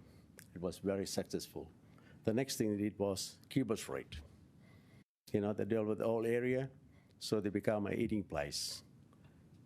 And we had nearly about 28 to 34 different ethnic restaurants in Kaunihera Place. Today, probably about 10 or 12. And over the years, what happened is, of course, the COVID hit. We were affected by the COVID, and the business affected. And during Mark Blanksy time, the parking was from 8 to 6, and the weekend was free. It was encouraging people to come into town to dine. We get people from Paraparaumu, Otaki, Masterton, and other places to come in the weekend for shopping and also to dine. Today, you walk into Kaunihera Place, most of the Asian restaurants for the for the Yamcha, they got a date restaurant. Hardly any people coming into town because of the parking, weekend parking and everything. Mostly our lifestyle has been taken away. Now the council is planning to take away all the car parks. How is it going to help our business? First thing, get the public transport right, the infrastructure right. Then you start to do something. Rather than beautifying the whole city and everything rotting underneath, first thing we need to fix the thing which is failing, rather than beautifying and taking the businesses away. Let the business struggle. It's a big struggle for us. The only thing council helped us during the COVID time is taking our fees away by charging us $1. Since then, we are suffering. Day by day, we are suffering with our business. How many of you has gone out in the night time during the week and checked the street? How many restaurants are doing well? Hardly any. Probably you see 4 or 5 people sitting in the restaurant. Look at the street. How many people are walking at night? Hardly anyone. We need this to be changed. Kaunihera Place was, during the daytime, was only for the transport. People come and, the supply comes in the morning, supply everything to all the restaurants. The business started at 5 o'clock. People wasn't driving into town in the daytime. They only drive in the evening to dine. Tell me how many of you with a family catch a public transport with your parents and the children to dine in the restaurant? How many of you? Oh, you can't actually ask us questions, sorry, yes. But you please continue. Yeah, that's right, because these are the things over the years is failed. What I'm thinking is council is failing us day by day. No one is consulting us what's happening. I really appreciate what Mark Blanksy did at this time. at that time, he walked into a restaurant and asked, "Hey, Danny, how are you doing? How's the business?" He was carry on until Kerry Pendergast, then died off. Nobody cares. Nobody cares. Nobody come and ask us anything. Even for the Let's Get Wellington, no one has asked us anything. We had quite a few meetings. Till now, we're waiting for the answers. Please help the business. You got to consider we are the one paying the fees. We are the one paying the rates. If you punish us, there'll be a dead town here. I know cycling is recreation, it's good for health and everything, you know, and also you have to think about the businesses. Without the businesses, I don't think so. You guys will be sitting here. You'll be get paid. You can see how many businesses closed down at Lambton Quay. Go into Cuba Street. It's looking like a ghost town now. In my street, there are already 4 restaurants already closed down. Not because of the COVID, because they can't sustain. The new businesses that can't sustain anymore. My plea is, don't take away things. Please consult with the businesses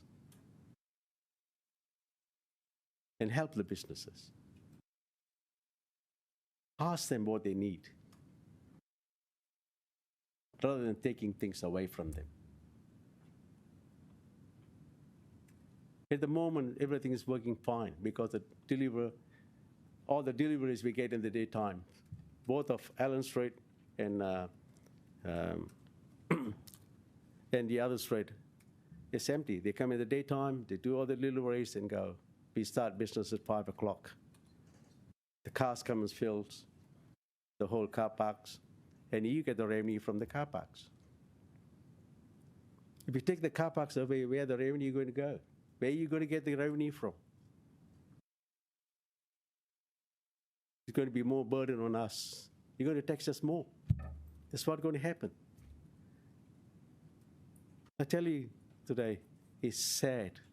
29 years in business. If these things continue, I'm just waiting for my lease to expire. I will close my shop. That's what I'm going to do. It's too much for us. Tell me, please, what do we get now? Nothing. Nothing from you.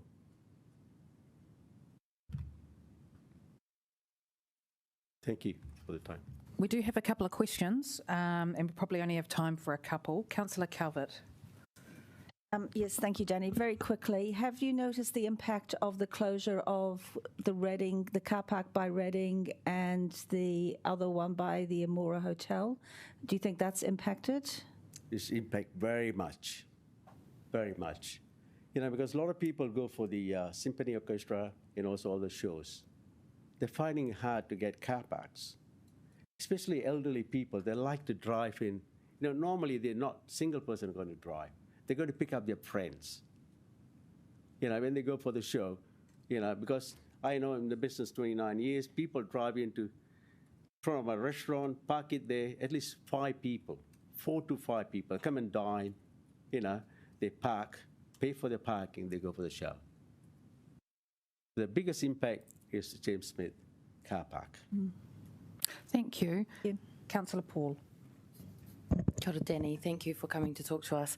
I'm interested to know what other contributors you think are contributing to this issue outside of parking, because we tried to make parking cheaper last year, made it $1 an hour and did that on the weekends and after hours, and it didn't stop the parking occupancy decline that the city is experiencing anyway. So there must be other contributing factors to what is currently being experienced. I think it's better to discuss with the other businesses as well, you know, because every business, they are different. You know, because there used to be a lot of business like clothings and everything used to be in Allen Street and Blair Street. They're all gone now. And also quite a few Chinese restaurants been closed down, because of the weekend trade. It's good to encourage, $2, $1, that's good to encourage people to still come in. But the damage is made.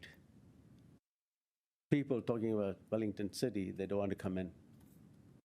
People don't want to come into town to dine. Okay, thank you, Danny. Really appreciate your time. That just brings us to an end to that session. Thank you. I now welcome Steve Marin to speak.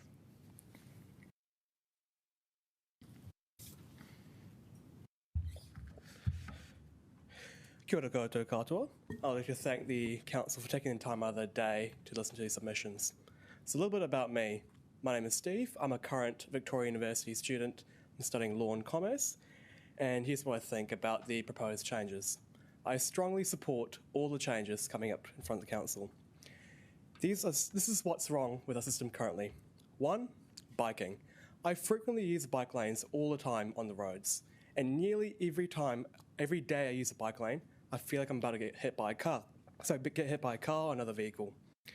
This is absolutely horrible and does not promote a safe environment for bikers. Next, we waste so much space on cars.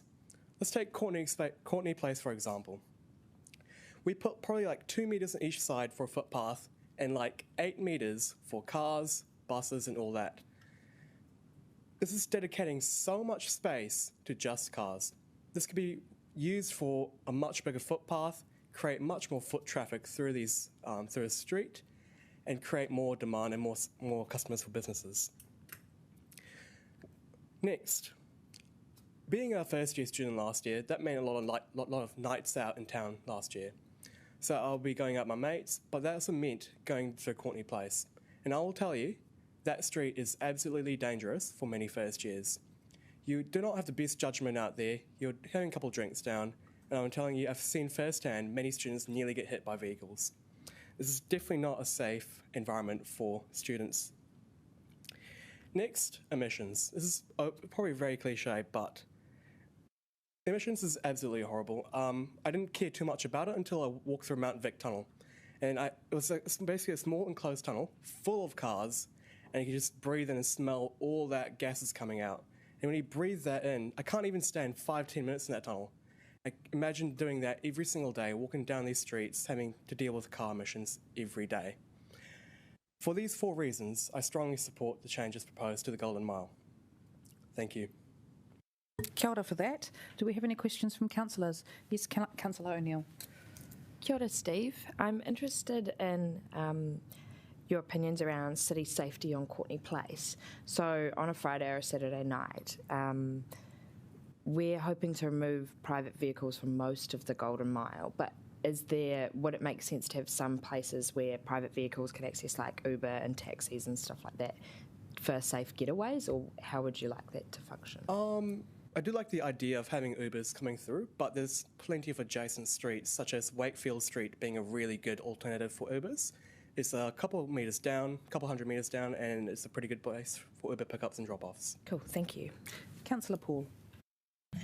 Kia ora, Steve. I was just keen to know, do you think the views you've shared today are shared by your mates and other students? I would say it's quite split, but I'd say probably leaning to the views shared by me today. Councillor Pennant. Thank you for your submission. Will these changes stop you going out and having a good time and going to restaurants and cafes and bars, do you think? But the concerns have been expressed by other submitters. Thank you. So you're saying, will the changes prevent me? Stop you from going out and spending money at our lovely businesses? I would say no. If you look at Cuba Street, for example, that used to be a big road, and that got pedestrianised. I believe the sort of same effect will happen to Courtenay Place. Councillor McNulty. Similar question to Councillor Pennant, but at the moment when you frequent businesses, nightlife establishments, are you relying on private motor transport or are you using other means to get into town? So I walk to town, and many of my other mates, they usually just catch an Uber to like Willis Street, then adjacent streets, and then walk towards town because they know getting an Uber right to town is pretty chaotic. Thank you, and that brings us to the end of our questions. Really appreciate your time. Thank you for your feedback. Thank you. Kia ora. I now invite Steve James over Zoom.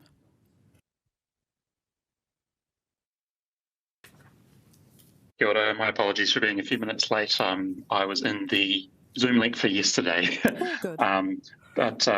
Thank you for hearing my my submission. I'm just going to run through some points briefly and then happy to take any questions. So I'm submitting in a personal capacity and a bit of background on me. So I live up in Newlands and I commute most weekdays into the upper Lambton Quay area where I work.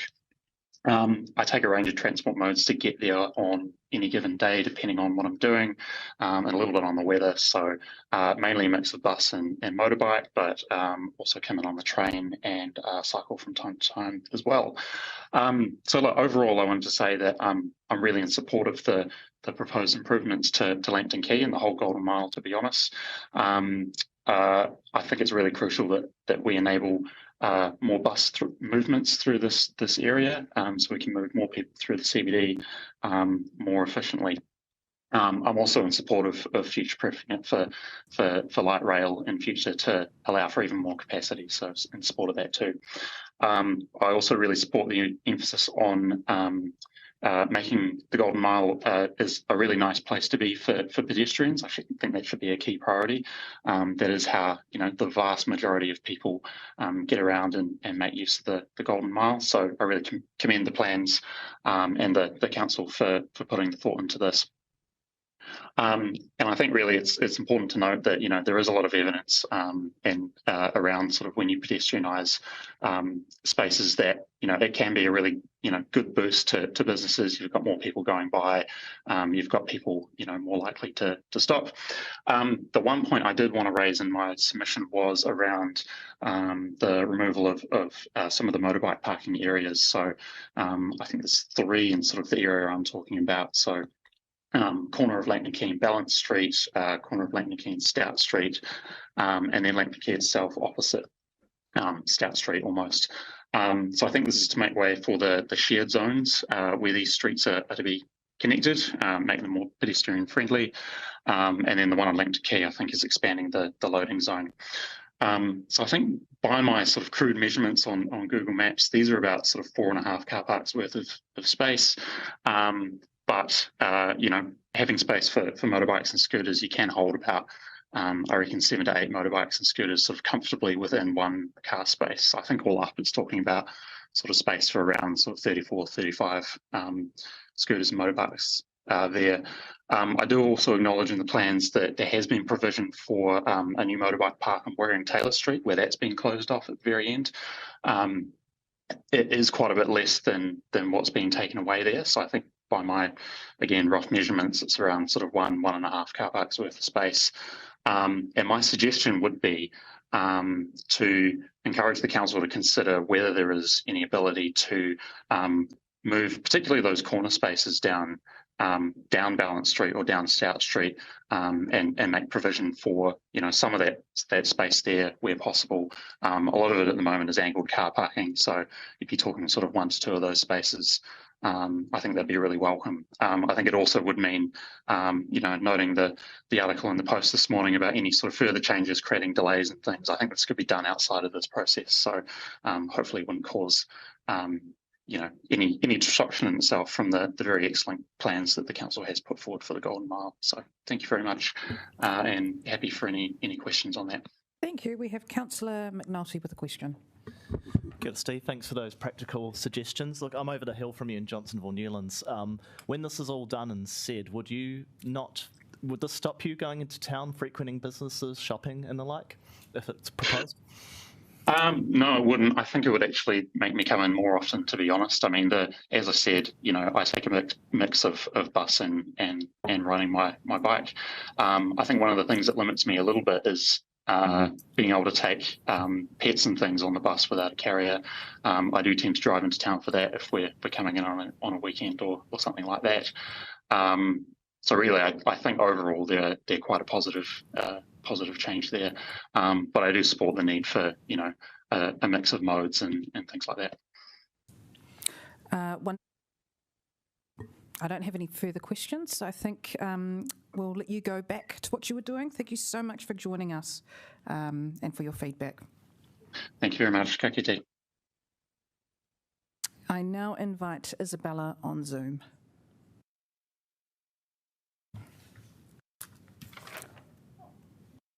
Kia ora. Kia ora. Can you hear me? I think the volume's a bit off. We can't quite hear you yet. Okay, is that any better? Try again. Is that any better? Yes, it Keep is. saying some stuff. Yeah, excellent. Kia ora koutou. Thank you for the opportunity to speak. I'm speaking in my capacity as a citizen. I'm a resident of Porirua and I work in Wellington, work in Porirua, work in the Hutt Valley. I live next door to my parents who are quite elderly and not that mobile anymore. And we come and spend quite a lot of time and money and pleasure time in Wellington in preference to Porirua or the Hutt Valley, partly because there is a lot more stuff to do here in places like the waterfront and Cuba Mall are already much more appealing for people who aren't that mobile and still want to see interesting places with lots of stuff happening. So I've just got a few points to make to embroider on my fundamental support for the proposals to change the Golden Mile. The first point is let's make sure that we do this well. What that means is put an absolutely unflinching focus on the human experience right throughout, through the beginning of construction and all the way through any amendments and designs.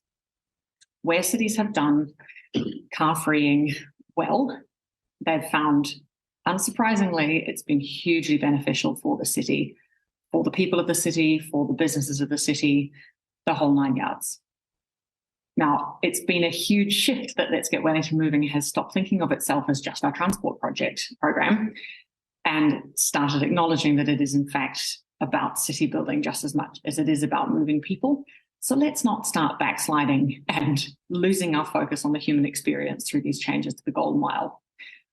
I'm going to be really blunt and say, don't let temporary traffic management overwhelm the changes. So your experience of the Golden Mile, while it's being changed, is a sea of road cones and hazard fencing and great big VMS boards. This will be one kind of death for that period. The second kind of death of the period would be if we don't let people, and I'm hoping that Let's Get Wellington Moving Council is funding lots of people for this, to activate the space. While the Golden Mile is being changed, our experience of it should be that we never know quite what's going to be there on any given day or even from morning till afternoon, but we know it's going to be interesting. We know it's going to be worth going down there. And Councillor Foon will probably flinch at this because of waste reduction and so forth, but if your rubbish bins are overflowing morning, afternoon, night, along the Golden Mile through the whole period of this construction, that's a really good sign because it shows that people are down there, they're wanting to eat and drink, sit out on the street and watch it all happening. So I urge you, and I urge Let's Get Wellington Moving not to stint on investment for development response, to help the businesses get through this period and to lean into the changes and embrace them, and to focus on that human experience with tactical and adaptive changes that are not required to go through an extensive health and safety and traffic management process so that you get a good experience for people being on the Golden Mile. So the second point around that is for those who are worried about losing customers because it won't be possible to drive down the Golden Mile anymore. I had a great conversation with the chair of the Royal New Zealand Ballet, as it happens, who was saying this is going to be disastrous for the ballet because all of the patrons are elderly and how will they possibly get to the ballet? And I reflected on the fact that many of the world's greatest opera houses, theatres, ballet houses are in the middle of heavily pedestrianised areas or even complete car-free plazas. And by some miracle, the elderly people who typically dominate the patronage of these institutions overseas manage to get there and have a lovely time. So the second thing, there's a lot of concern about logistics and delivery. We have an innovative logistics and delivery industry in Wellington. What they need is the certainty that these changes aren't going to be rolled back, but the flexibility of sensible, smart, innovative, thoughtful parking enforcement and management of space so that they can invest in smaller, lighter, more people-friendly vehicles to make sure that logistics don't compromise that human experience. And they absolutely need support to do things like do their major deliveries at nighttime when there are fewer people on the streets. All the smart cities around the world are using time and supporting logistics industries to use road space when it is most available and not compromise the human experience.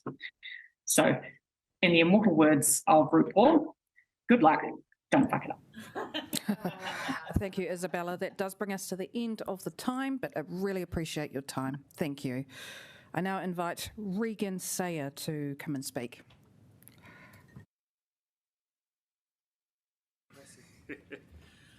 Thank you very much, folks. I'm here also as just speaking from my own perspective, and a very niche one at that, as a Australian who moved over here to pursue a master's education and now is sort of understanding what it's like to work in the city part-time, but likely full-time as I consider whether I set my roots down here or not.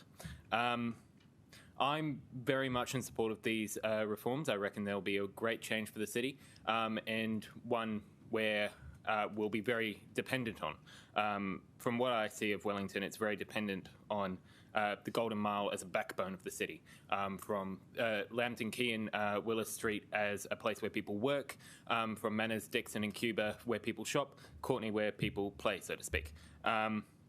As a region, not just as a city, it ebbs and flows from this particular region, and thus making changes is very important. And thus, I want to make sure that transport options for the city are wide-ranging, accessible, and work for the citizens. And in a place like Wellington, where car travel we're seeing at the moment is not always the best option, based on geography, based on density, we should diversify those options as much as possible to ensure the well-being of our citizens. I did have some issues that I wanted to raise. Not in particular detail. I wish I had a little bit more time to do some research and give you statistics, but I have just come back from a work trip, and thus I am a little bit under research, but I'll do what I can. First of all, making sure that bike lanes are accessible throughout the city, as well as bike storage. It is one thing to be able to drive a bike from one side of Lambton Quay to Courtenay Place, but to have a place where you can store a bike with the assurance that you won't have it stolen at the end of the day is something that comes with it. It's something that's been a major obstacle for me. Currently, the nearest accessible bike parking would be on Grey Street. That's about 500, 600 metres away from where I work. While it's not unworkable, it would be preferable to have something further down my end as I work closer to the civic chambers. The second thing would be focusing on tree and foliage around this area. Wellington can be proud of itself as one with a strong town belt and connection with trees and nature, and I reckon that this should come into the city. I currently live in Karori, around 150 metres from a walk up Johnson's Hill. So I'm very blessed to be able to, if I need it, take some time, go spend time in the bush, have a lovely time just being in the trees around the Tui and that sort of thing.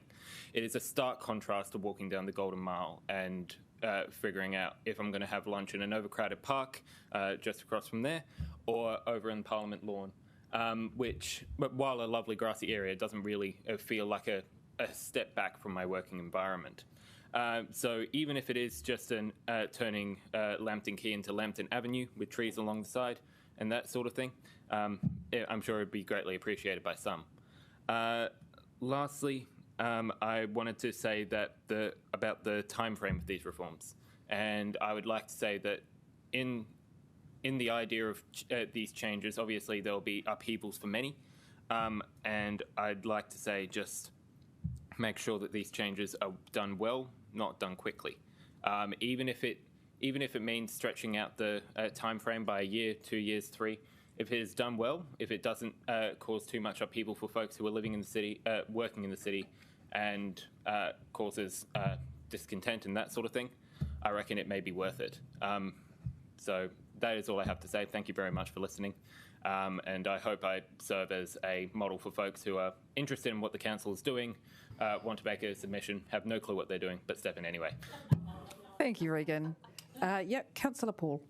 Oh, just a quick one. Where in Aussie did you move over from? I moved over from Brisbane, so I was based around 10 k's from the city and bussed in on an hourly bus, so that was a pain. So it's nice to be here and have them a bit more frequent, but yeah. Thank you. We really appreciate your time. Yes. Thank you. I now invite Gerard, Melissa and Sandar Mali from Property Council. Kia ora katoa, councillors. Thank you for giving us the opportunity to speak today. My name's Gerard Earle. I'm the Regional Chair for Property Council in Wellington. I've worked in property and facilities management in Wellington for the last 15 years, so hopefully speak to some of these issues that are going to be impacted from a bit of experience. I'm joined online by Sandar Mali, who's the Regional Advocacy Manager from Property Council. Property Council's a leading non-profit advocate for New Zealand's most significant industry, property. Our membership is made up of property owners, developers, but also largely of multiple consultancy businesses, including engineers, planners and architects who passionately care about our built environment and the success of our economy. Our organisational purpose is together shaping cities where communities thrive.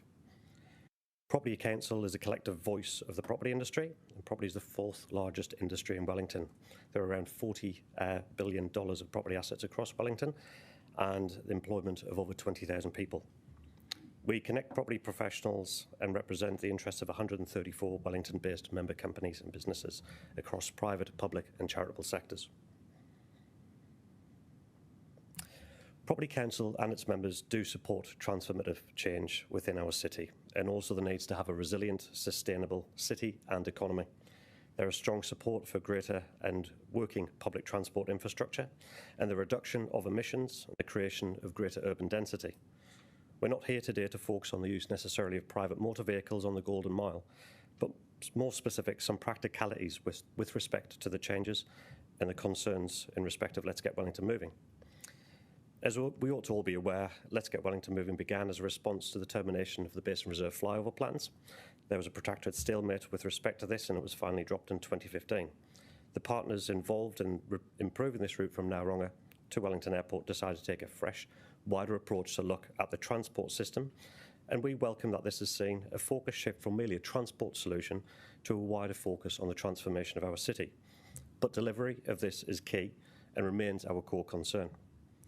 The first communications received from Let's Get Wellington Moving were in March 2017, some 6 years and 3 months ago. While we've seen a few changes on Thorndon Quay and a pedestrian crossing at Cobham Drive, these have been very small, quick wins, but perhaps not so quick. I've been led to understand and believe that Wellington City councillors have been expected that the cost from the Thorndon Quay improvements will increase up to close to $100 million if the cost of the Atea Quay roundabout is included. This would equate to about $5,500 per lane metre. To put that in context, a heavy engineering project like Transmission Gully costs $9,300 per lane metre. There is limited exposure for the elected officials and lack of information in respect of the ongoing review and funding upon which they are expected to vote is deeply concerning and may lead to partners for Let's Get Wellington Moving continuing to question their funding of such projects. Property Council continues to have questions around who will be funding and how they will be funding the project, as to whether also the project will meet its urban development objectives. Property Council are also concerned with respect to the economic benefits of such projects. When we consider the economic benefit of the regional economy of Te Kina, a development of over $200 million with an annual targeted benefit to the regional economy of over $40 million, we have confidence in such projects where it's not possible to clearly state the benefits on an economic basis on the return on investment for ratepayers. We do ask the Council to seek further clarity on the cost-benefit analysis from Let's Get Wellington Moving. With specific regard to the traffic resolution, we are extremely concerned with the traffic resolution which would require any service and goods vehicles to obtain authorisation to use the Golden Mile for each individual trip and time required. whilst waiting up to 5 working days for a response. This is an onerous burden on trades, entirely impractical in a real-world context, likely increasing risks to life safety through an inability to respond to building emergencies for trades, which will see an increased discomfort for businesses occupying the central business district that will slow down productivity in Wellington. We do not believe that Let's Get Wellington Moving have considered how these proposed changes will have an impact on businesses on a daily basis. There will be significant flow-on effects to the end user if access for service and trade vehicles is limited. Authorisation to enter the Golden Mile is only allowed for off-peak times, and if access is needed for a time during on-peak hours, will need to be obtained through a special circumstance authorisation. Businesses rely on the delivery of goods throughout the day, and in particular, we see an increased utilisation of online retail, click and collect, and the requirement for regular courier access. Furthermore, access for services that can always not be done at a set time. For example, if there is a faulty lift, a severe leak on a floor, or an electrical issue, all of which may have risk to life safety, and there may not be time to seek authorisation or special circumstance authorisation. We have little confidence that the authorisation process will be able to run at a sufficient speed to keep up with demand, and if we look at other examples, such as the building consent process, we have sufficient reason in respect of timeliness to be concerned, but the impacts of this proposal are far more acute and likely to result in significant negative outcomes. Just conscious on time. Property Council have challenged Let's Get Wellington Moving to provide data with respect to the impact of buses versus pedestrians and private vehicle or trade courier vehicles versus pedestrians with respect to the Golden Mile area and life safety. We have 80 buses per hour travelling along the Golden Mile currently, and it's unclear how public safety will be effectively managed, given that Let's Get Wellington Moving predict that this will increase. We encourage the councillors to make similar inquiries of Let's Get Wellington Moving to obtain confidence in the health and safety impacts of the proposed solutions. We remain of the view that while the removal of a very limited number of private vehicles is not a bad idea, the greater intermingling of buses and pedestrians in this area will not create the environment that some may be dreaming of. Furthermore, even under a special circumstance, these vehicles are not guaranteed access to a loading zone with respect to trade vehicles. This too poses a major health and safety risk, as it could force service and delivery vehicles to park on pavements or cycleways. Imposing these extreme barriers on service and trade vehicles will not only see businesses impacted, but also shoppers and visitors needing access to those services whilst on the Golden Mile.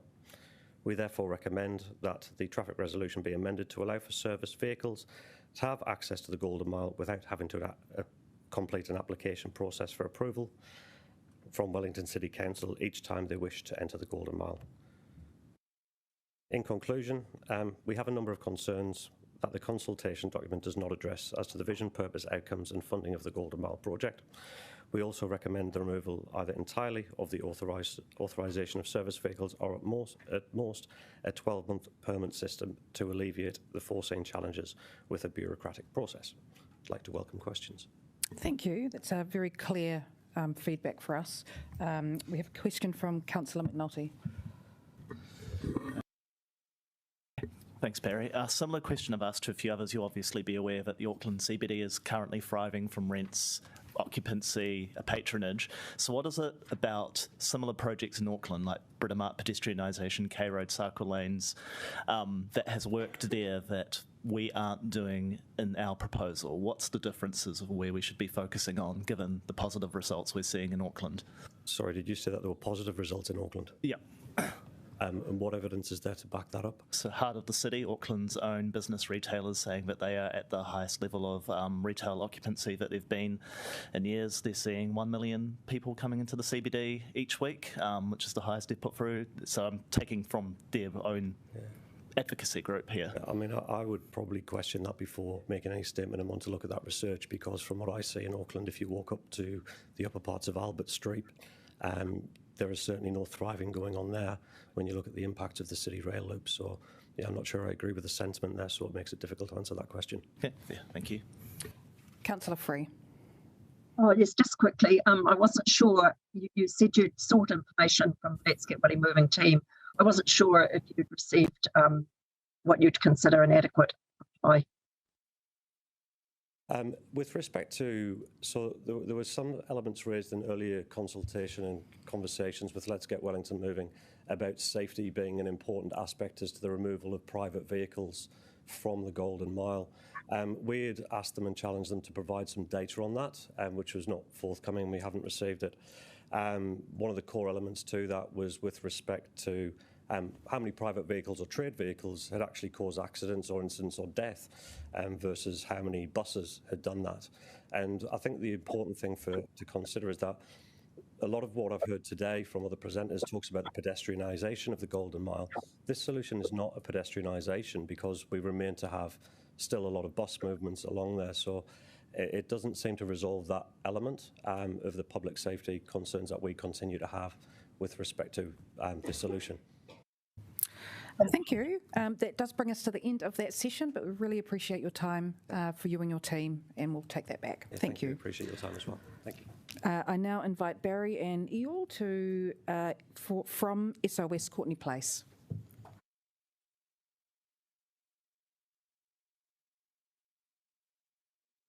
All right. I'm Barry Wilson, and my colleague here, Eyal Aharoni. Eyal is one of the largest landowners in the city, and he'll talk after me. I'm just going to introduce myself. I was a lawyer here for a long time, pale, male and stale, I'm sorry, but it means you do know a few things. Here we are. I'm 50 years down the track, and my career started in Johnson Street, behind Kirk's. I then moved to the Terrace. I've been on the Golden Mile for probably 35 years. I know it well. I can tell you in all veracity, standing here, it was busier in the 70s and 80s than it is now. We don't have the things you talk about, or they talk about, Let's Get Wellington Moving, about congestion and crowding. These are common urban myths of the day. But just to go through a few points I've made, I made a long submission, and thank you for taking it late. I was away indisposed, and it dwelt on the technical things, which I, being a lawyer in transport and finance and banking all that time, I have a technical approach to these things, so I talk quite simplistically. And I'm telling you that this thing is not going to work the way you think it is, absolutely guaranteed. And what we're going to start off is talking about the underpinning of Let's Get Wellington Moving. The things that they really said this would deliver are simply false. The things are that we have congestion. Go and look. No, we don't. Courtney Place, which is my hood, where Let's Get Wellington Moving dealt with us on SOS. By the way, SOS is a group of 80 retailers in Courtney Place, not incorporated, 80 people, 800 staff, and they came to me to say, how can you help us get out of this bind, because this is going to do enormous damage to our hood. Congestion. Courtney Place does not exist. Morning or night, there's no congestion. Go and stand there like I do every day, have done for 4 years. I've spent 4,000 hours observing this. We are not congested. We have inconvenience. We do on the quay have congestion for about an hour at 5 o'clock, 4 o'clock. That can be solved by a time restriction then, not this ridiculous exoneration of all cars removed, which is actually 58% of the day cars are removed from that whole hood. So we're saying to you, no, we don't have congestion. Crowded footpaths they make a lot of. No, we don't. Cagney, their own consultants, say that a crowded footpath is 33 people per minute per metre. Sorry to be so boring with detail, but we only get to 24.6. We're 25% below the international definition of a crowded footpath. So why do they repeat ad nauseum to us that we have crowded footpaths? So what I'm getting to here is the narrative is false, consistently false, and you're being groomed by this. Population growth, we've got 50,000 people to 80,000 people in 30 years. Well, guess what? That works out to 1,660 people a year. We're doing that now. That is 5 or 6 apartment blocks. So again, you're being conned with these sort of hyperbolic claims to make you worry, alarmist things. It's a once-in-a-lifetime opportunity. Why now, when the country's broke and the city's broke, you don't go and add a wing to your house when you're going bankrupt? This is the worst time to go on a spending spree. On the Golden Mile, the spend is $100 million. That's $43,478 a metre. They say the Golden Mile is the heart of Wellington. It's our busiest, best retail and entertainment heart. Well, why not leave it alone?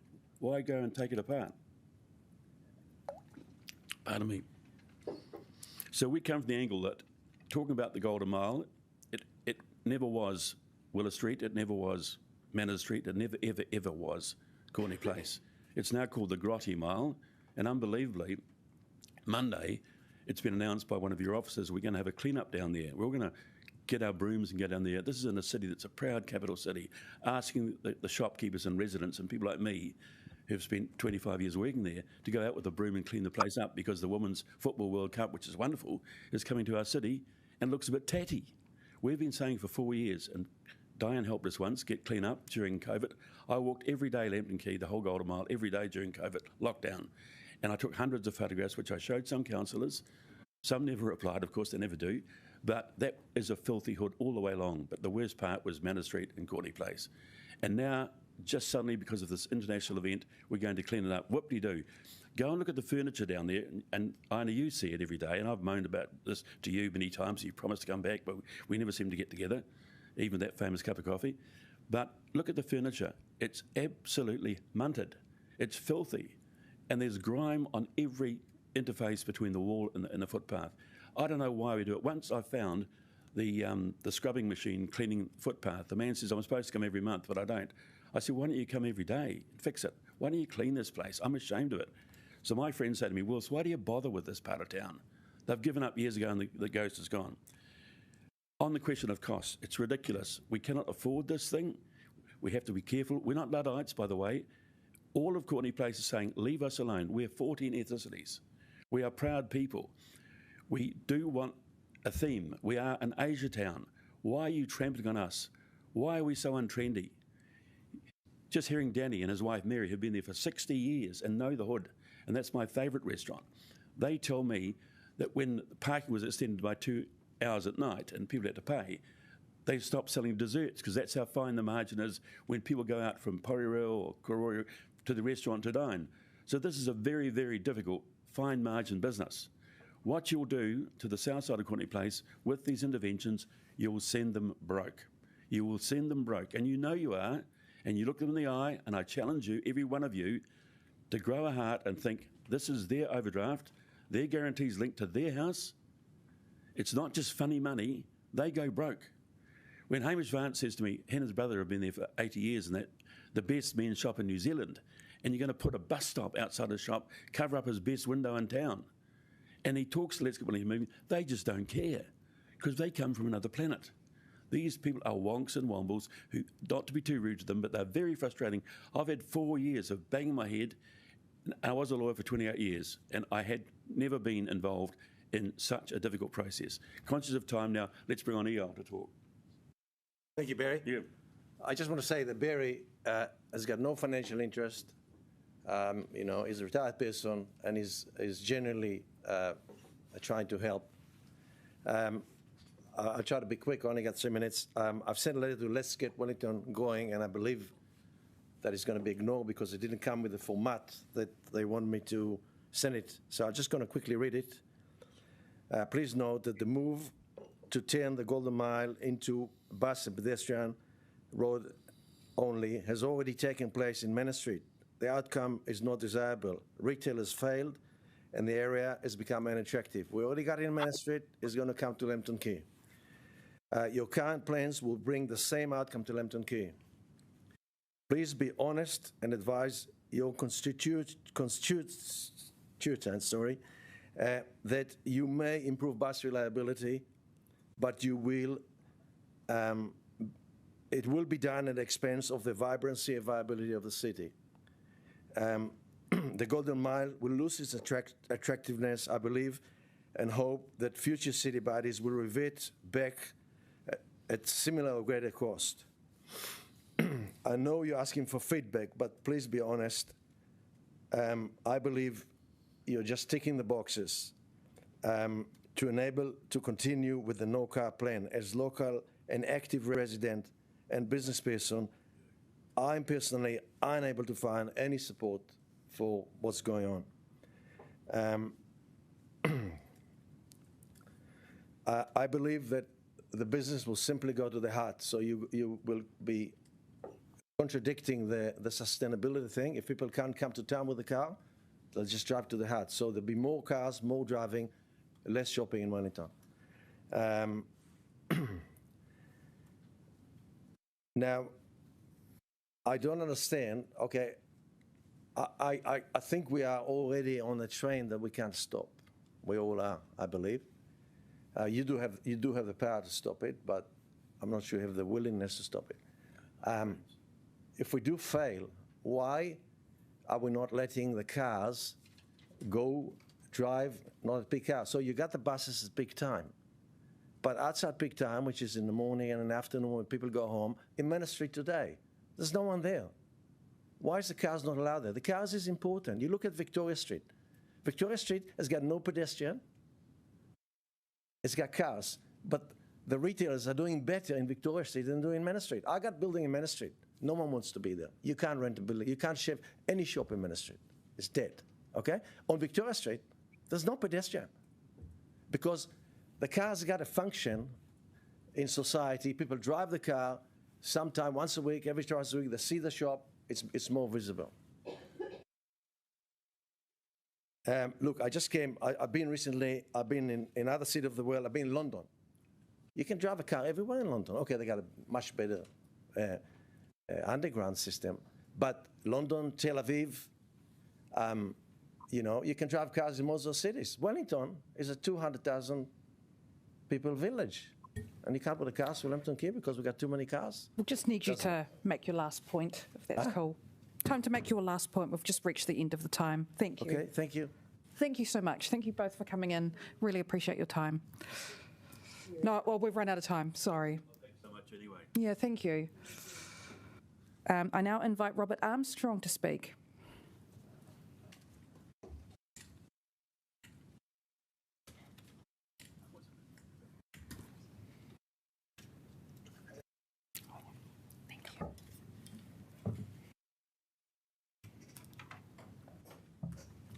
Oh, good morning, Your Worship and councillors. Thank you for this opportunity to speak to my brief submission, which I assume you've read. I've lived in Wellington for 77 years.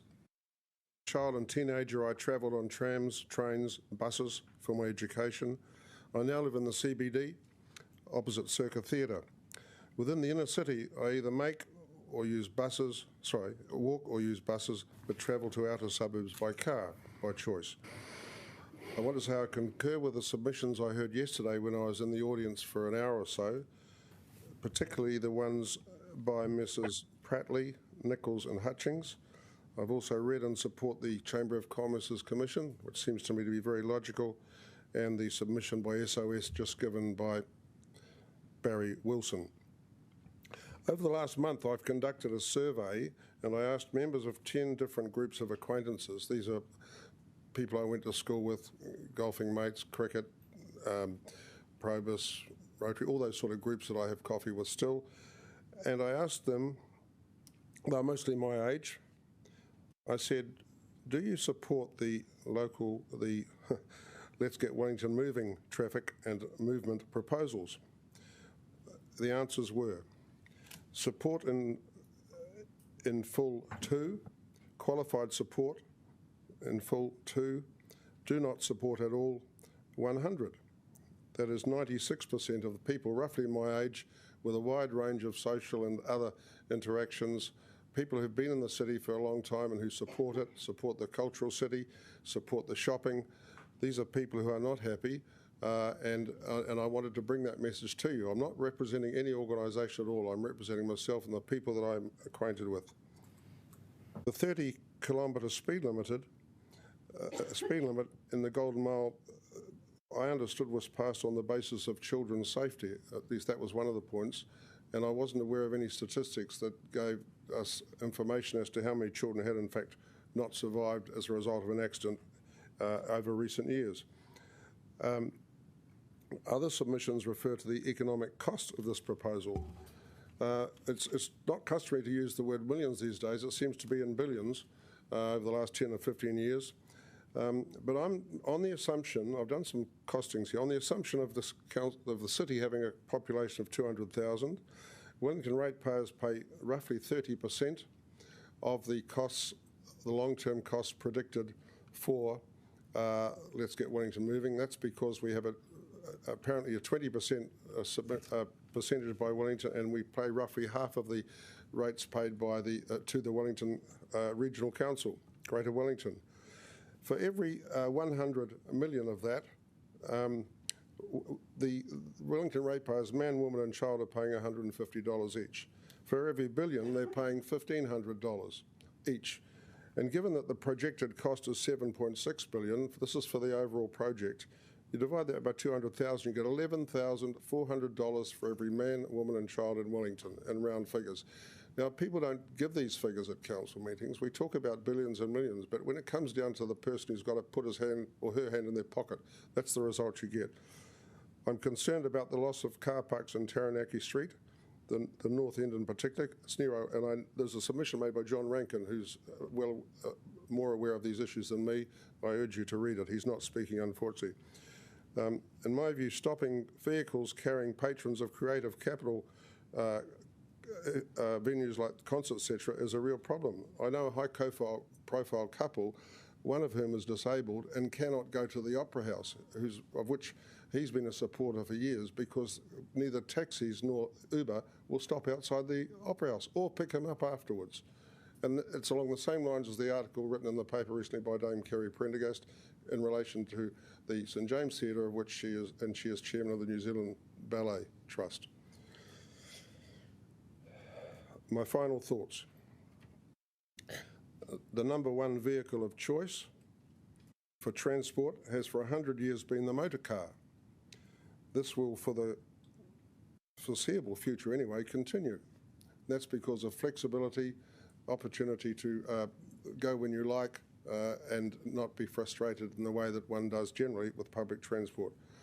In my view, we should be encouraging and felicitating its use, that is private motor vehicles, not discouraging and inhibiting our chosen transport mode.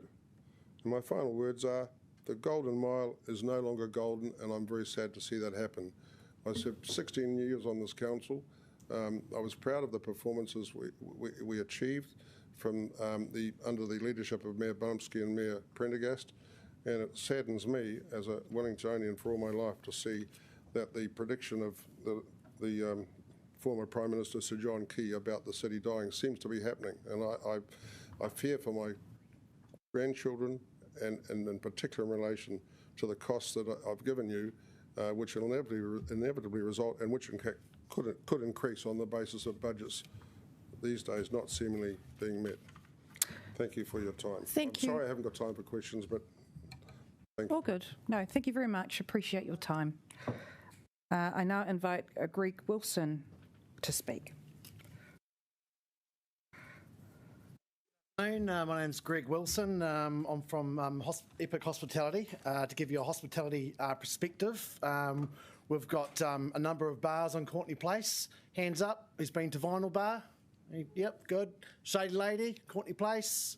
Eva Beaver on Dixon Street, hands up. El Barrio Latino Bar, Dixon Street, hands up, good. And currently we're building a fifth bar on Courtenay Place at the moment. And I have to say how depressing the last few speakers were to listen to, because what we need is, we need a city council that's got some vision for the city.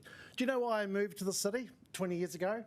20 years ago, I got back from London, and I thought, moved back to the family farm down in Dipton, and I thought to myself, where will I move to? Auckland? No, too big a city. I thought, no. Sydney? No, too many Aussies. Melbourne was an option, thought about that, but then I discovered Wellington, absolutely positively Wellington, and I really love that slogan, and that's actually the reason why I moved here 20 years ago, bought a van, drove here, been here ever since. I love Wellington, I'm really passionate about it. We've built a number of businesses in Wellington over the last 15 years, seven bars, and mostly around Courtenay Place, Cuba Street area. I'm really happy to be able to speak to you guys today.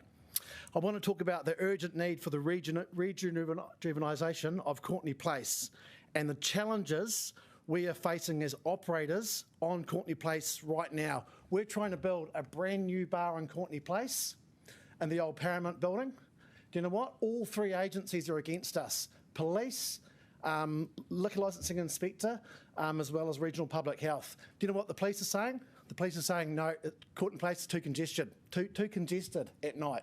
Too congested. And I'm not sure if Barry's been out at 10 o'clock on a Friday night, but I can tell you it is congested on a Friday night. Outside Vinyl Bar, you've got 1.8 metres of footpath space. Only 1.8 metres of footpath space. On big rugby nights, you've got like 20,000 people on Courtenay Place, and I can tell you it is congested. It's not working. We have difficulties with our queues at the moment because we're a popular bar, so we have a little queue out the front. We get in trouble with the police because we've got people hanging out the front of the business in a queue because we're a popular bar. Well, you know, sorry for being popular, but the problem is the footpath isn't big enough. You know, and so we need an entertainment precinct that's comfortable and it's big enough and built for purpose, but at the moment it's not. It's failing. And then you look around Courtenay Place and you see those empty bars, those empty tenancies with graffiti out the front. That's just, you know, visitors come along and they see that.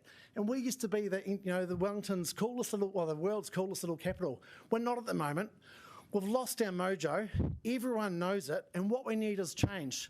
And some people really find change hard. You know, they really do. But that's what we need is a visionary council that is ready to make those big changes. You've got, and you know what? The council's job, I believe, is like to build an ecosystem. You guys put the footpaths in, plant the trees, do all that. We'll build the businesses, and we will do that, and we will attract the people. You know, and the days of being able to drive around and park your car out the front of the restaurant, those days are over. That's something of a big town. We want to be a city. We want to be a world-class city. And the way to do that is we've got to be bold and make changes. Otherwise, we end up stagnating and floundering, which is, I feel, where we're at the moment. And businesses will get behind this. We want to invest more in this city and build more bars. You know, and we've just gone through for this new bar a 3-day hearing with the District Licensing Committee. All 3 agencies are up against us for this new licence. We don't want to spend $500,000 into this new business and activate what is currently an empty tenancy with homeless people sleeping out the front, graffiti on it, looks like shit, to be honest. And so that's what we want to do, but we're up against it. We're up against the bureaucracy because the police are saying, oh, no, it's too crowded. No. Regional Public Health are saying, oh, no, ED, hospital admissions are too high. Look at the numbers. But yeah, the numbers aren't great. But we've had a whole lot of social housing in the last couple of years to turn up on Courtenay Place on our doorstep, which we can't control. These people aren't going out and having $14 glasses of Pinot Gris at Vinyl Bar on a Friday night. They've got some really serious needs, but they're affecting the numbers, and so therefore all the agencies are against us. And what that means is it means that it'll be the sharp decline of Courtenay Place, which how sad for the capital. And everyone will have friends in this room, they say, oh, I love coming to Wellington. Oh, why is that? Oh, it's such a compact little city and we like being able to, it feels like it's got a heart to it. We can go down to Cuba Street and Courtenay Place and it feels like a heart. People say that. But, you know, that heart needs work and it needs change and vibrancy and wider footpaths and more trees and outside dining areas. That's what we need in this city. Should have gone off script a bit. I'll just make sure I've covered everything. There are quite a few questions if you want to leave the final format. Yep, happy for questions too. First from me. Yes. So you own several bars in Courtenay Place. Yep. We heard previously do nothing. Yep, do nothing. And but your view is essentially change. 100%. Doing nothing is a risk, would you say? I'd say it's the greatest risk because it's do nothing. We can look around now and see how well it's going now. How's it working out now? Well, I can tell you firsthand of operating bars in that area for 2 decades, that Courtenay Place has never been in such a state of disrepair as what it is right now. Right. You walk around and you see the graffiti and closed tenancies, and people aren't investing into new businesses, you know, because it needs the council to come along and go, right, we're gonna build a really great precinct here. This is what it needs. We need a vision. Awesome. Councillor Paul. Oh, thanks, Greg. That No was worries. great.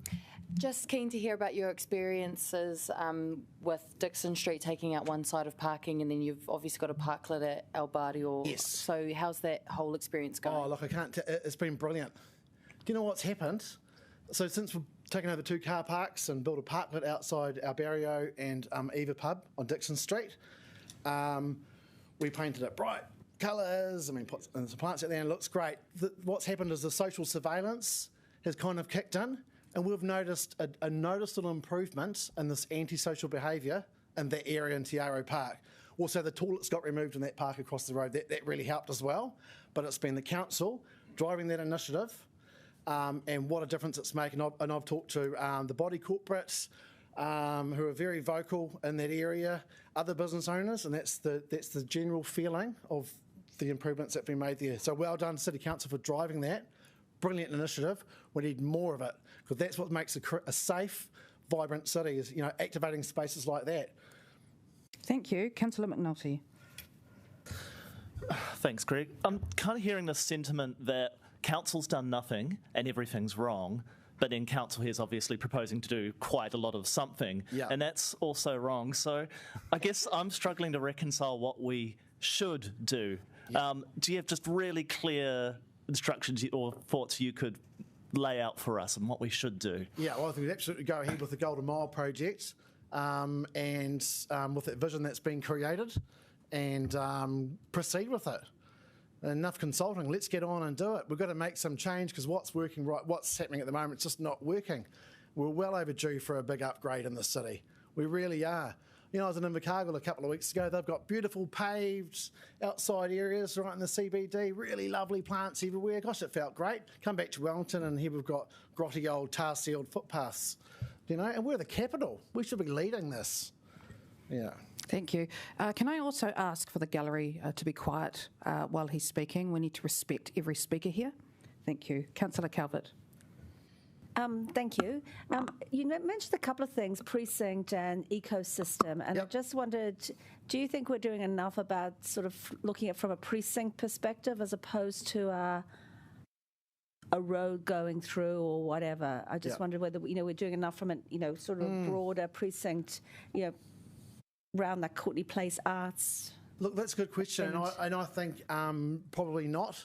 And I think to recognise it as a precinct, as a special area for Wellington would be great. We feel as operators, as bar operators in Courtney Place, that we don't get that it's not a recognised jewel of Wellington's crown. That's sort of the general feeling. We feel it's been neglected for a long time. Nothing's changed for decades, apart from maybe some more lighting or the top of one end of Courtney Place got some nice paving, but that was not enough. Yeah, we feel like it's been left out a bit. Thank you. Thank you. A very short question from Councillor Randall. Yeah. Yes. So you say you support the plan as it is. Yep. If there was one thing you would do differently from what the plan is, what would it be? Oh, good question. One plan different.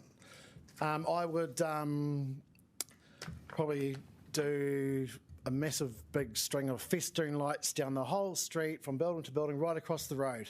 And people would walk in and visitors would come to the city and they'd turn up and walk down there and go, wow, amazing, what a precinct. That's what I do. Very positive idea to end that presentation. I'll help hang them up. Done. Thank you for your energy. Thank you for your feedback. Thank you very much. And just some final comments. I'm so keen for this project to go ahead that if you guys don't sort it out, I'll run for mayor and I'll come back and sort it out myself. No, you won't. No, you won't. Thank you very much. I now welcome Ed Gibbs from Wellington Chamber of Commerce.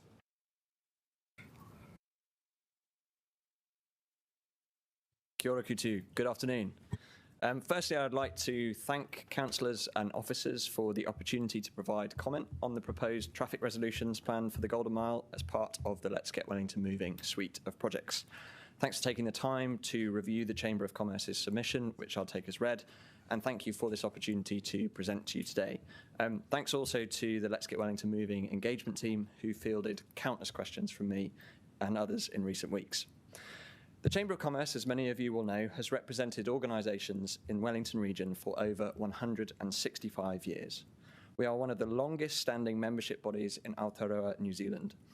In the city, we represent over 1,000 organisations of all shapes and sizes, from small family businesses to non-profits and incorporated societies, as well as some of the largest businesses in the region.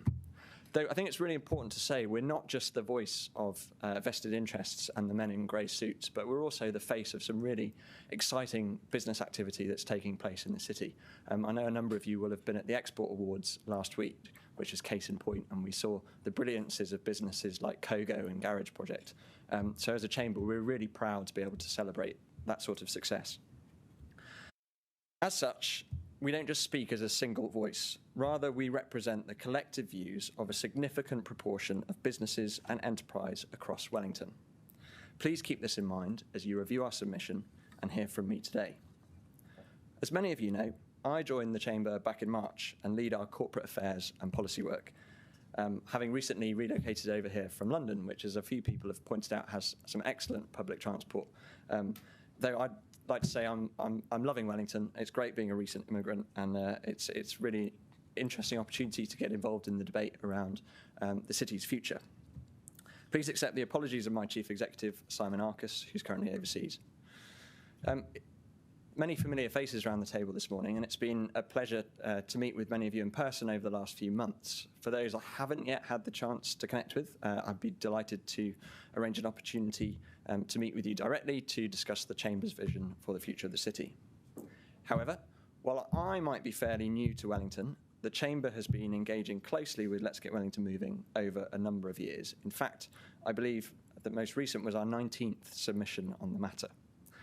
I understand that the Council has also received submissions from our fellow trade associations, Property Council New Zealand, Hospitality New Zealand, and Retail New Zealand.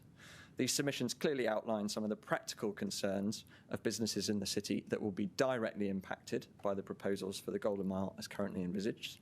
We're supportive of these practical concerns. However, as they've already been covered in detail, I won't waste your time in running through them again today. Though I will note that some of the proposals, as set out, don't appear to be aligned with the Council's wider environmental and sustainability objectives. For example, the requirement that only vehicles over 6 metres in length will be eligible to apply for the goods and service vehicles exemption would seem to favour large, noisy and polluting diesel trucks over discreet, clean and quiet EV alternatives. Principally, though, we'd like to highlight our concerns relating to the overarching financial viability of Let's Get Wellington Moving's $7.5 billion transport project. That's the overarching suite of projects. The value for money case behind the Golden Mile, for which I understand now stands at upwards of $140 million, as well as urging all councillors to use their position and authority to press Let's Get Wellington Moving to do better. In relation to the overarching financial viability of LGWM, we're really concerned that ratepayers, of which businesses make up a significant proportion, will be on the hook for vast sums of money without the much-needed productivity gains to justify this investment. The government's recent budget made clear that funding initially earmarked for LGWM is in question. Financial transparency moving forward will be critical to the ultimate success of these projects.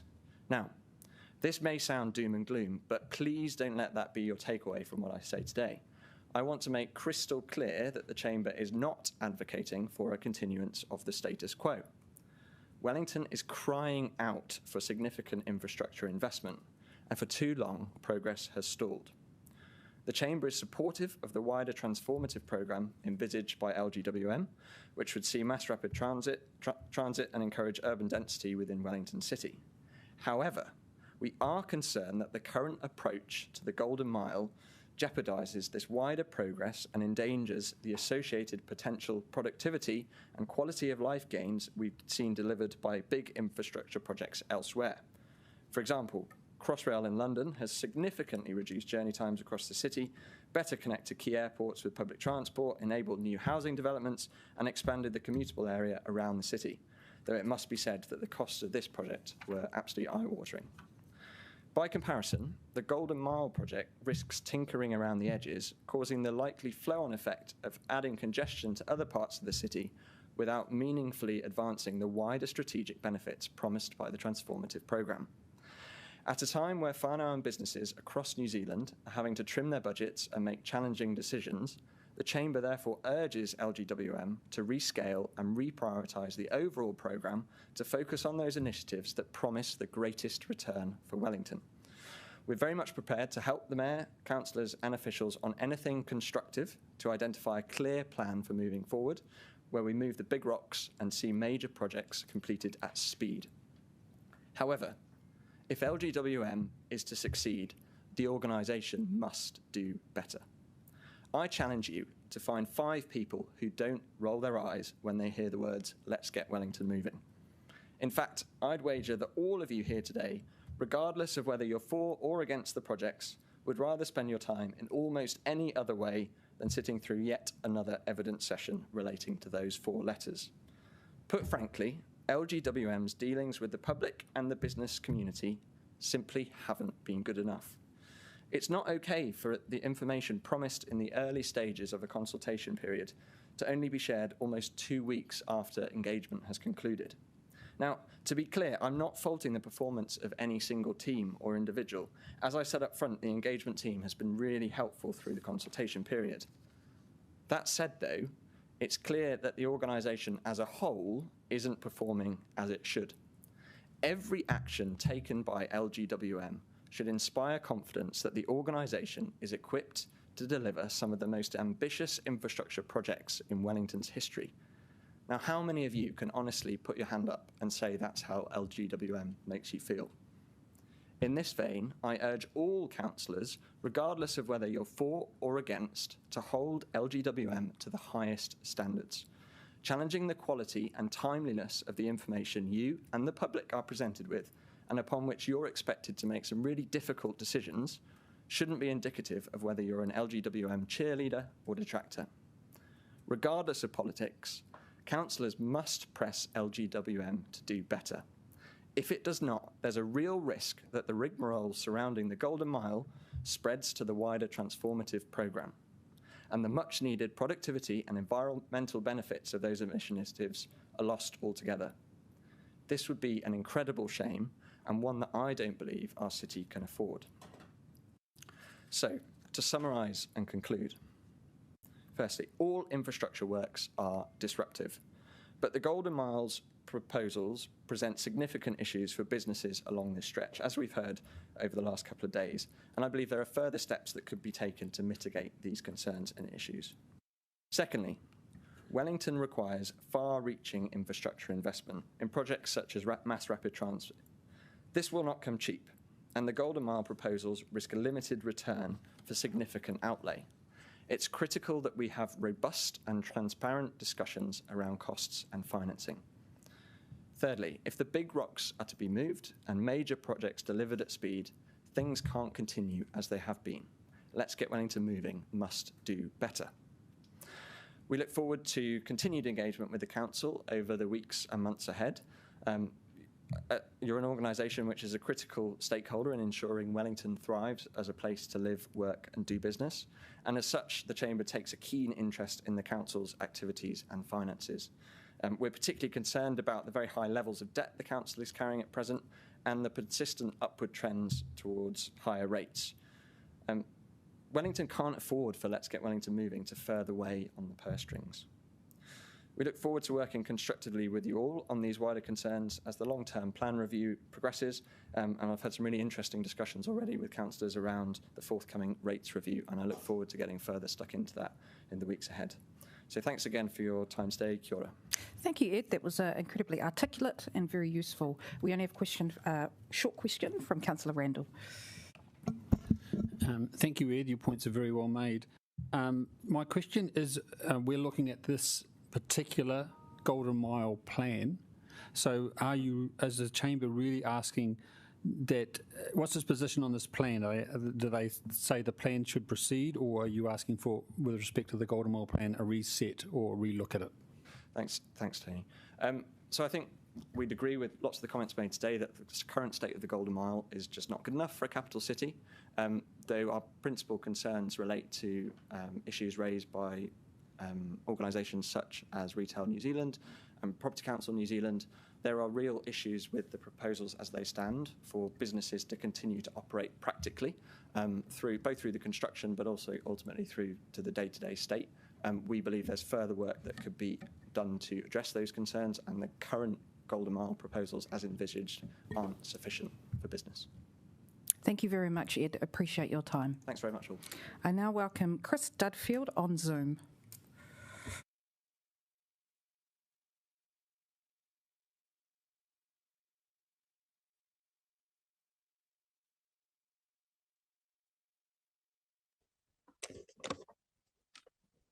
Can you see me and hear me? Yes, we can. Thank you. All right. Yes, well, good afternoon to you all, and thanks for the opportunity to speak today. I know I mucked the schedule around a wee bit for you, and I appreciate your understanding. Now, I'm basically here to effectively stand in opposition to the current proposal for the Golden Mile, inclusive of the design and proposed reshuffling of Courtenay Place. LGWM, something of a misnomer actually, if you think about it. Talk of revitalisation, of creating a more vibrant and welcoming place to live, work and play, while also making it safer to move around. But it's probably time for us at this stage to get real. The Lambton Precinct is a bustling, dynamic and vital part of town.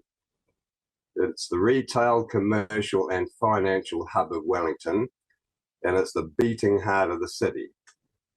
With the current cycle network plan, you have already managed to clog up quite a few of the arteries leading into it, and now it seems as though LGWM want to rip the heart right out of the place. The latest proposals effectively create an elongate picnic zone, or as I would refer to it, Prozac Plaza. You're creating barriers to entry and you are threatening the viability of businesses.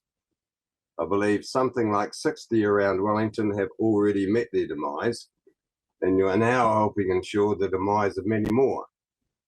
And you're impacting Wellington's critical economic infrastructure.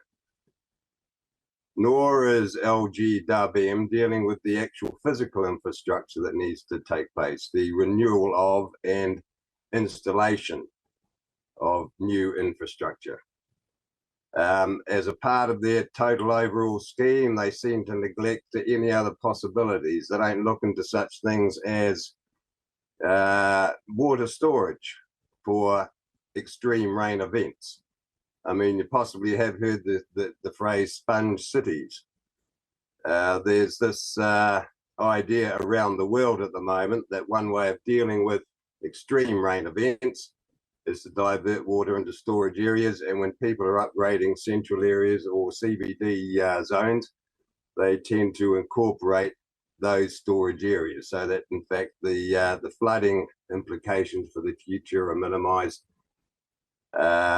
And basically the city is effectively protected climatically. Wellington, I believe, has other issues like many other cities around the world. We have sea levels that are rising. I've just been at a meeting in Island Bay with a professor of public policy who seemed to think that part of the CBD is going to be inundated. And unless other things are done, where money is actually extended in other areas to protect the city, such as a barrier at the heads, what we're proposing here is just going to become a urban bayou anyway. And at the end of the day, I suppose we might sort of have the LGWM people saying that, hey, listen, we can actually provide electric motors for your boats. But at the end of the day, I think we've really got to start moving on with the things that Wellington really needs. We've got a government that's handed out 6.4 billion, is it? And now trying to tell us what we want. They've got an ETS that they constantly seem to be tweaking. And the latest thing is the exclusion of cars from the CBD to reduce emissions. I suppose their object is to hit zero carbon by 2050 or whatever that might mean, because I don't see it being achievable. Rather than fiddle with Wellington, they should divert their attention further up the line, getting to clean energy production and implementation of a green hydrogen economy.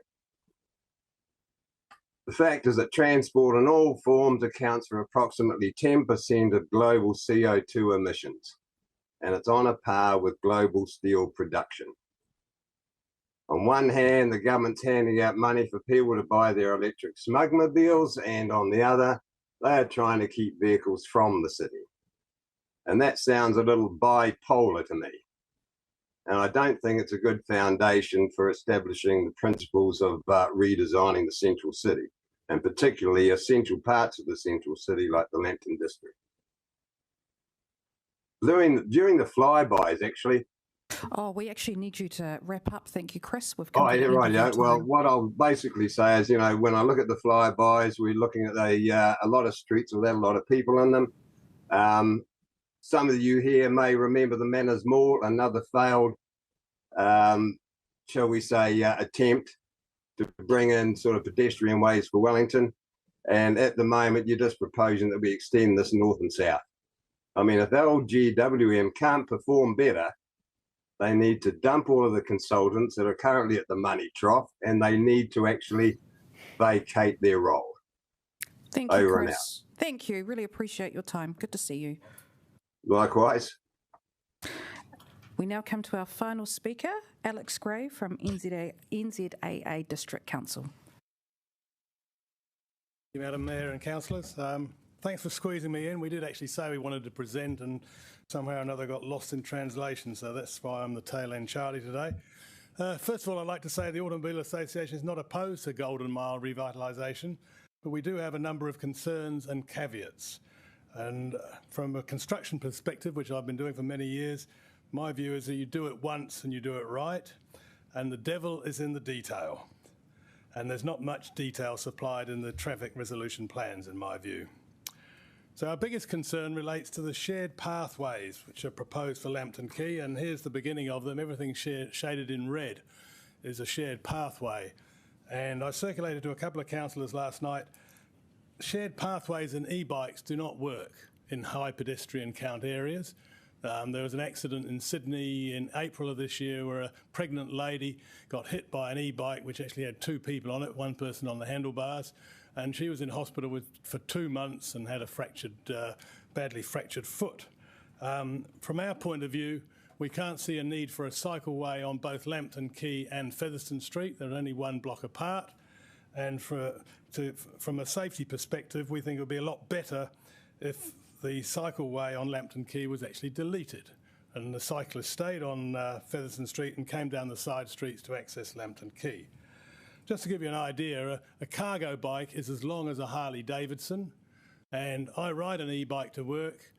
It's limited at 30 kilometres an hour unless you take the chip out, in which case it can do 50 kilometres an hour. Now I ask you, councillors, would you like to be walking on a footpath with people whizzing past at 50 kilometres an hour? Because there are people out there now doing 50 kilometres an hour on e-bikes. The next thing I'd like to raise is there's no evidence of additional bicycle parking facilities. And having had an e-bike pinched, I think it's important that the council actually considers providing better parking facilities like the Locky docks, which have appeared outside the hospital and a few other places. The other point we'd like to make is that the proposal to widen the footpath, which mainly seems to be on the eastern side, doesn't provide adequate pedestrian cover. This is not Barcelona. We have 145 days of rain a year in Wellington, and so the pedestrian benefits that are claimed are obviously calculated on 365 days a year. They should probably be divided by almost half. I guess the other question we've got is, why is the footpath being widened on the eastern side when the majority of the foot traffic is actually on the western side? So that's something else that we'd like to sort of be investigated.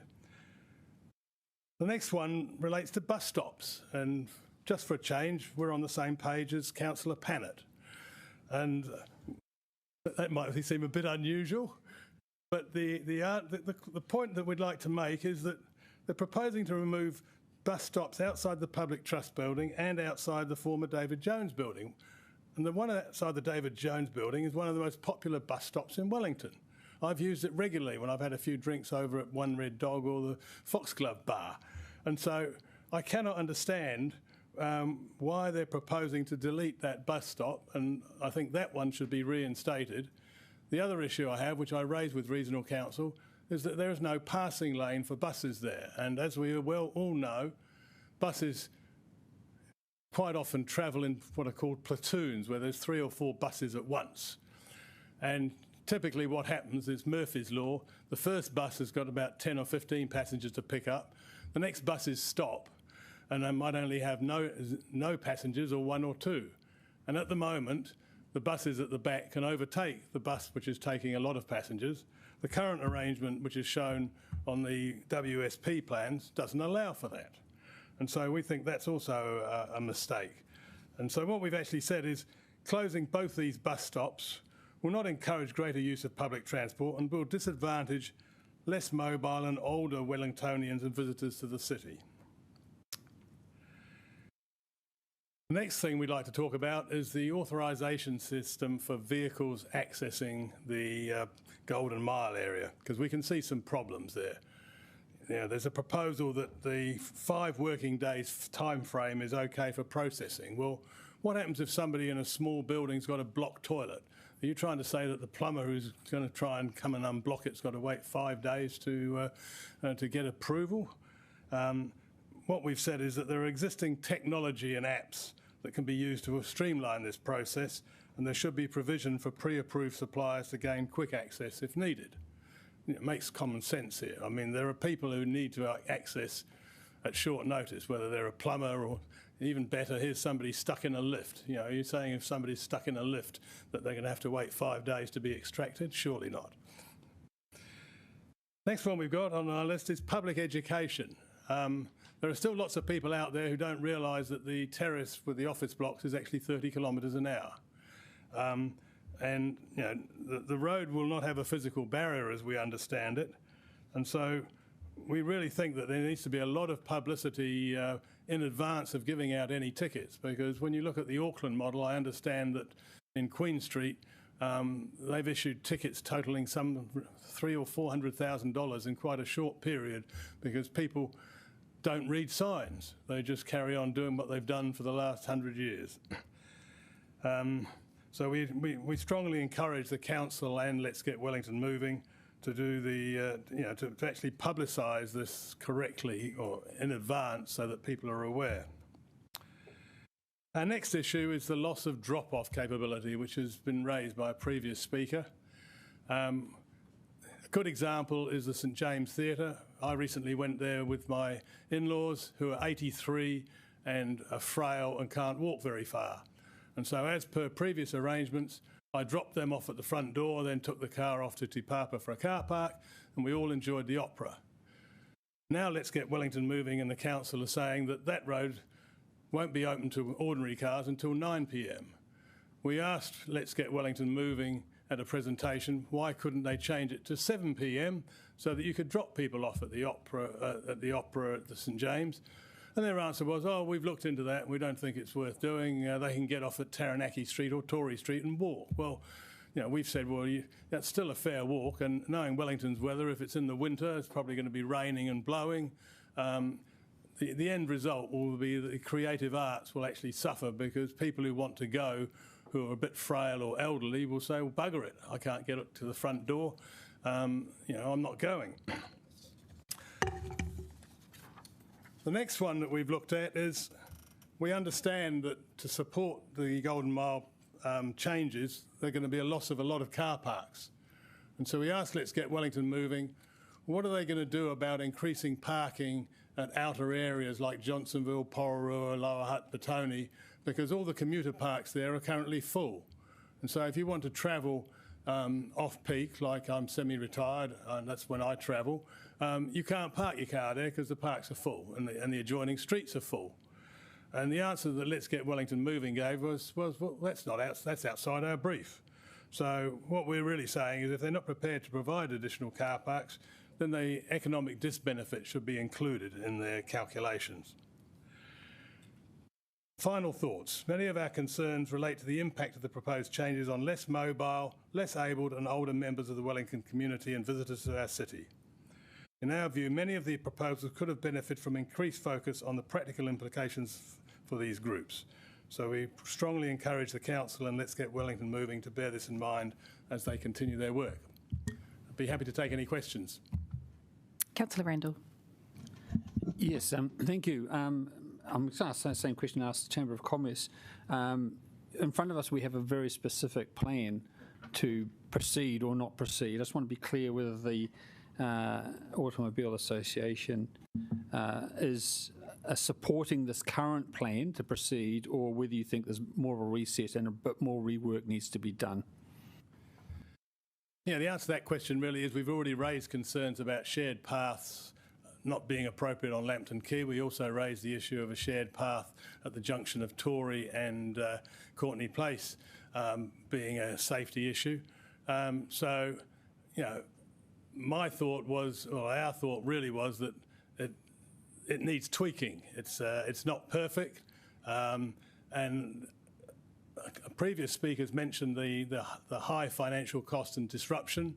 Maybe it's time to have a workshop and tackle just Lambton Quay and Willis Street and sort out the things that are not quite right there.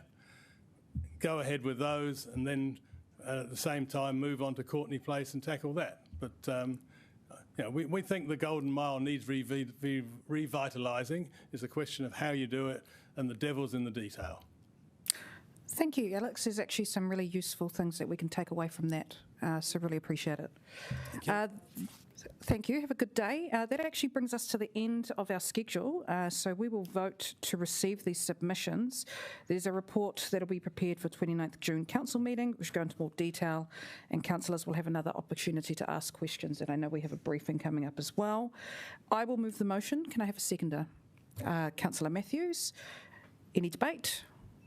Nope. Let's go to a vote.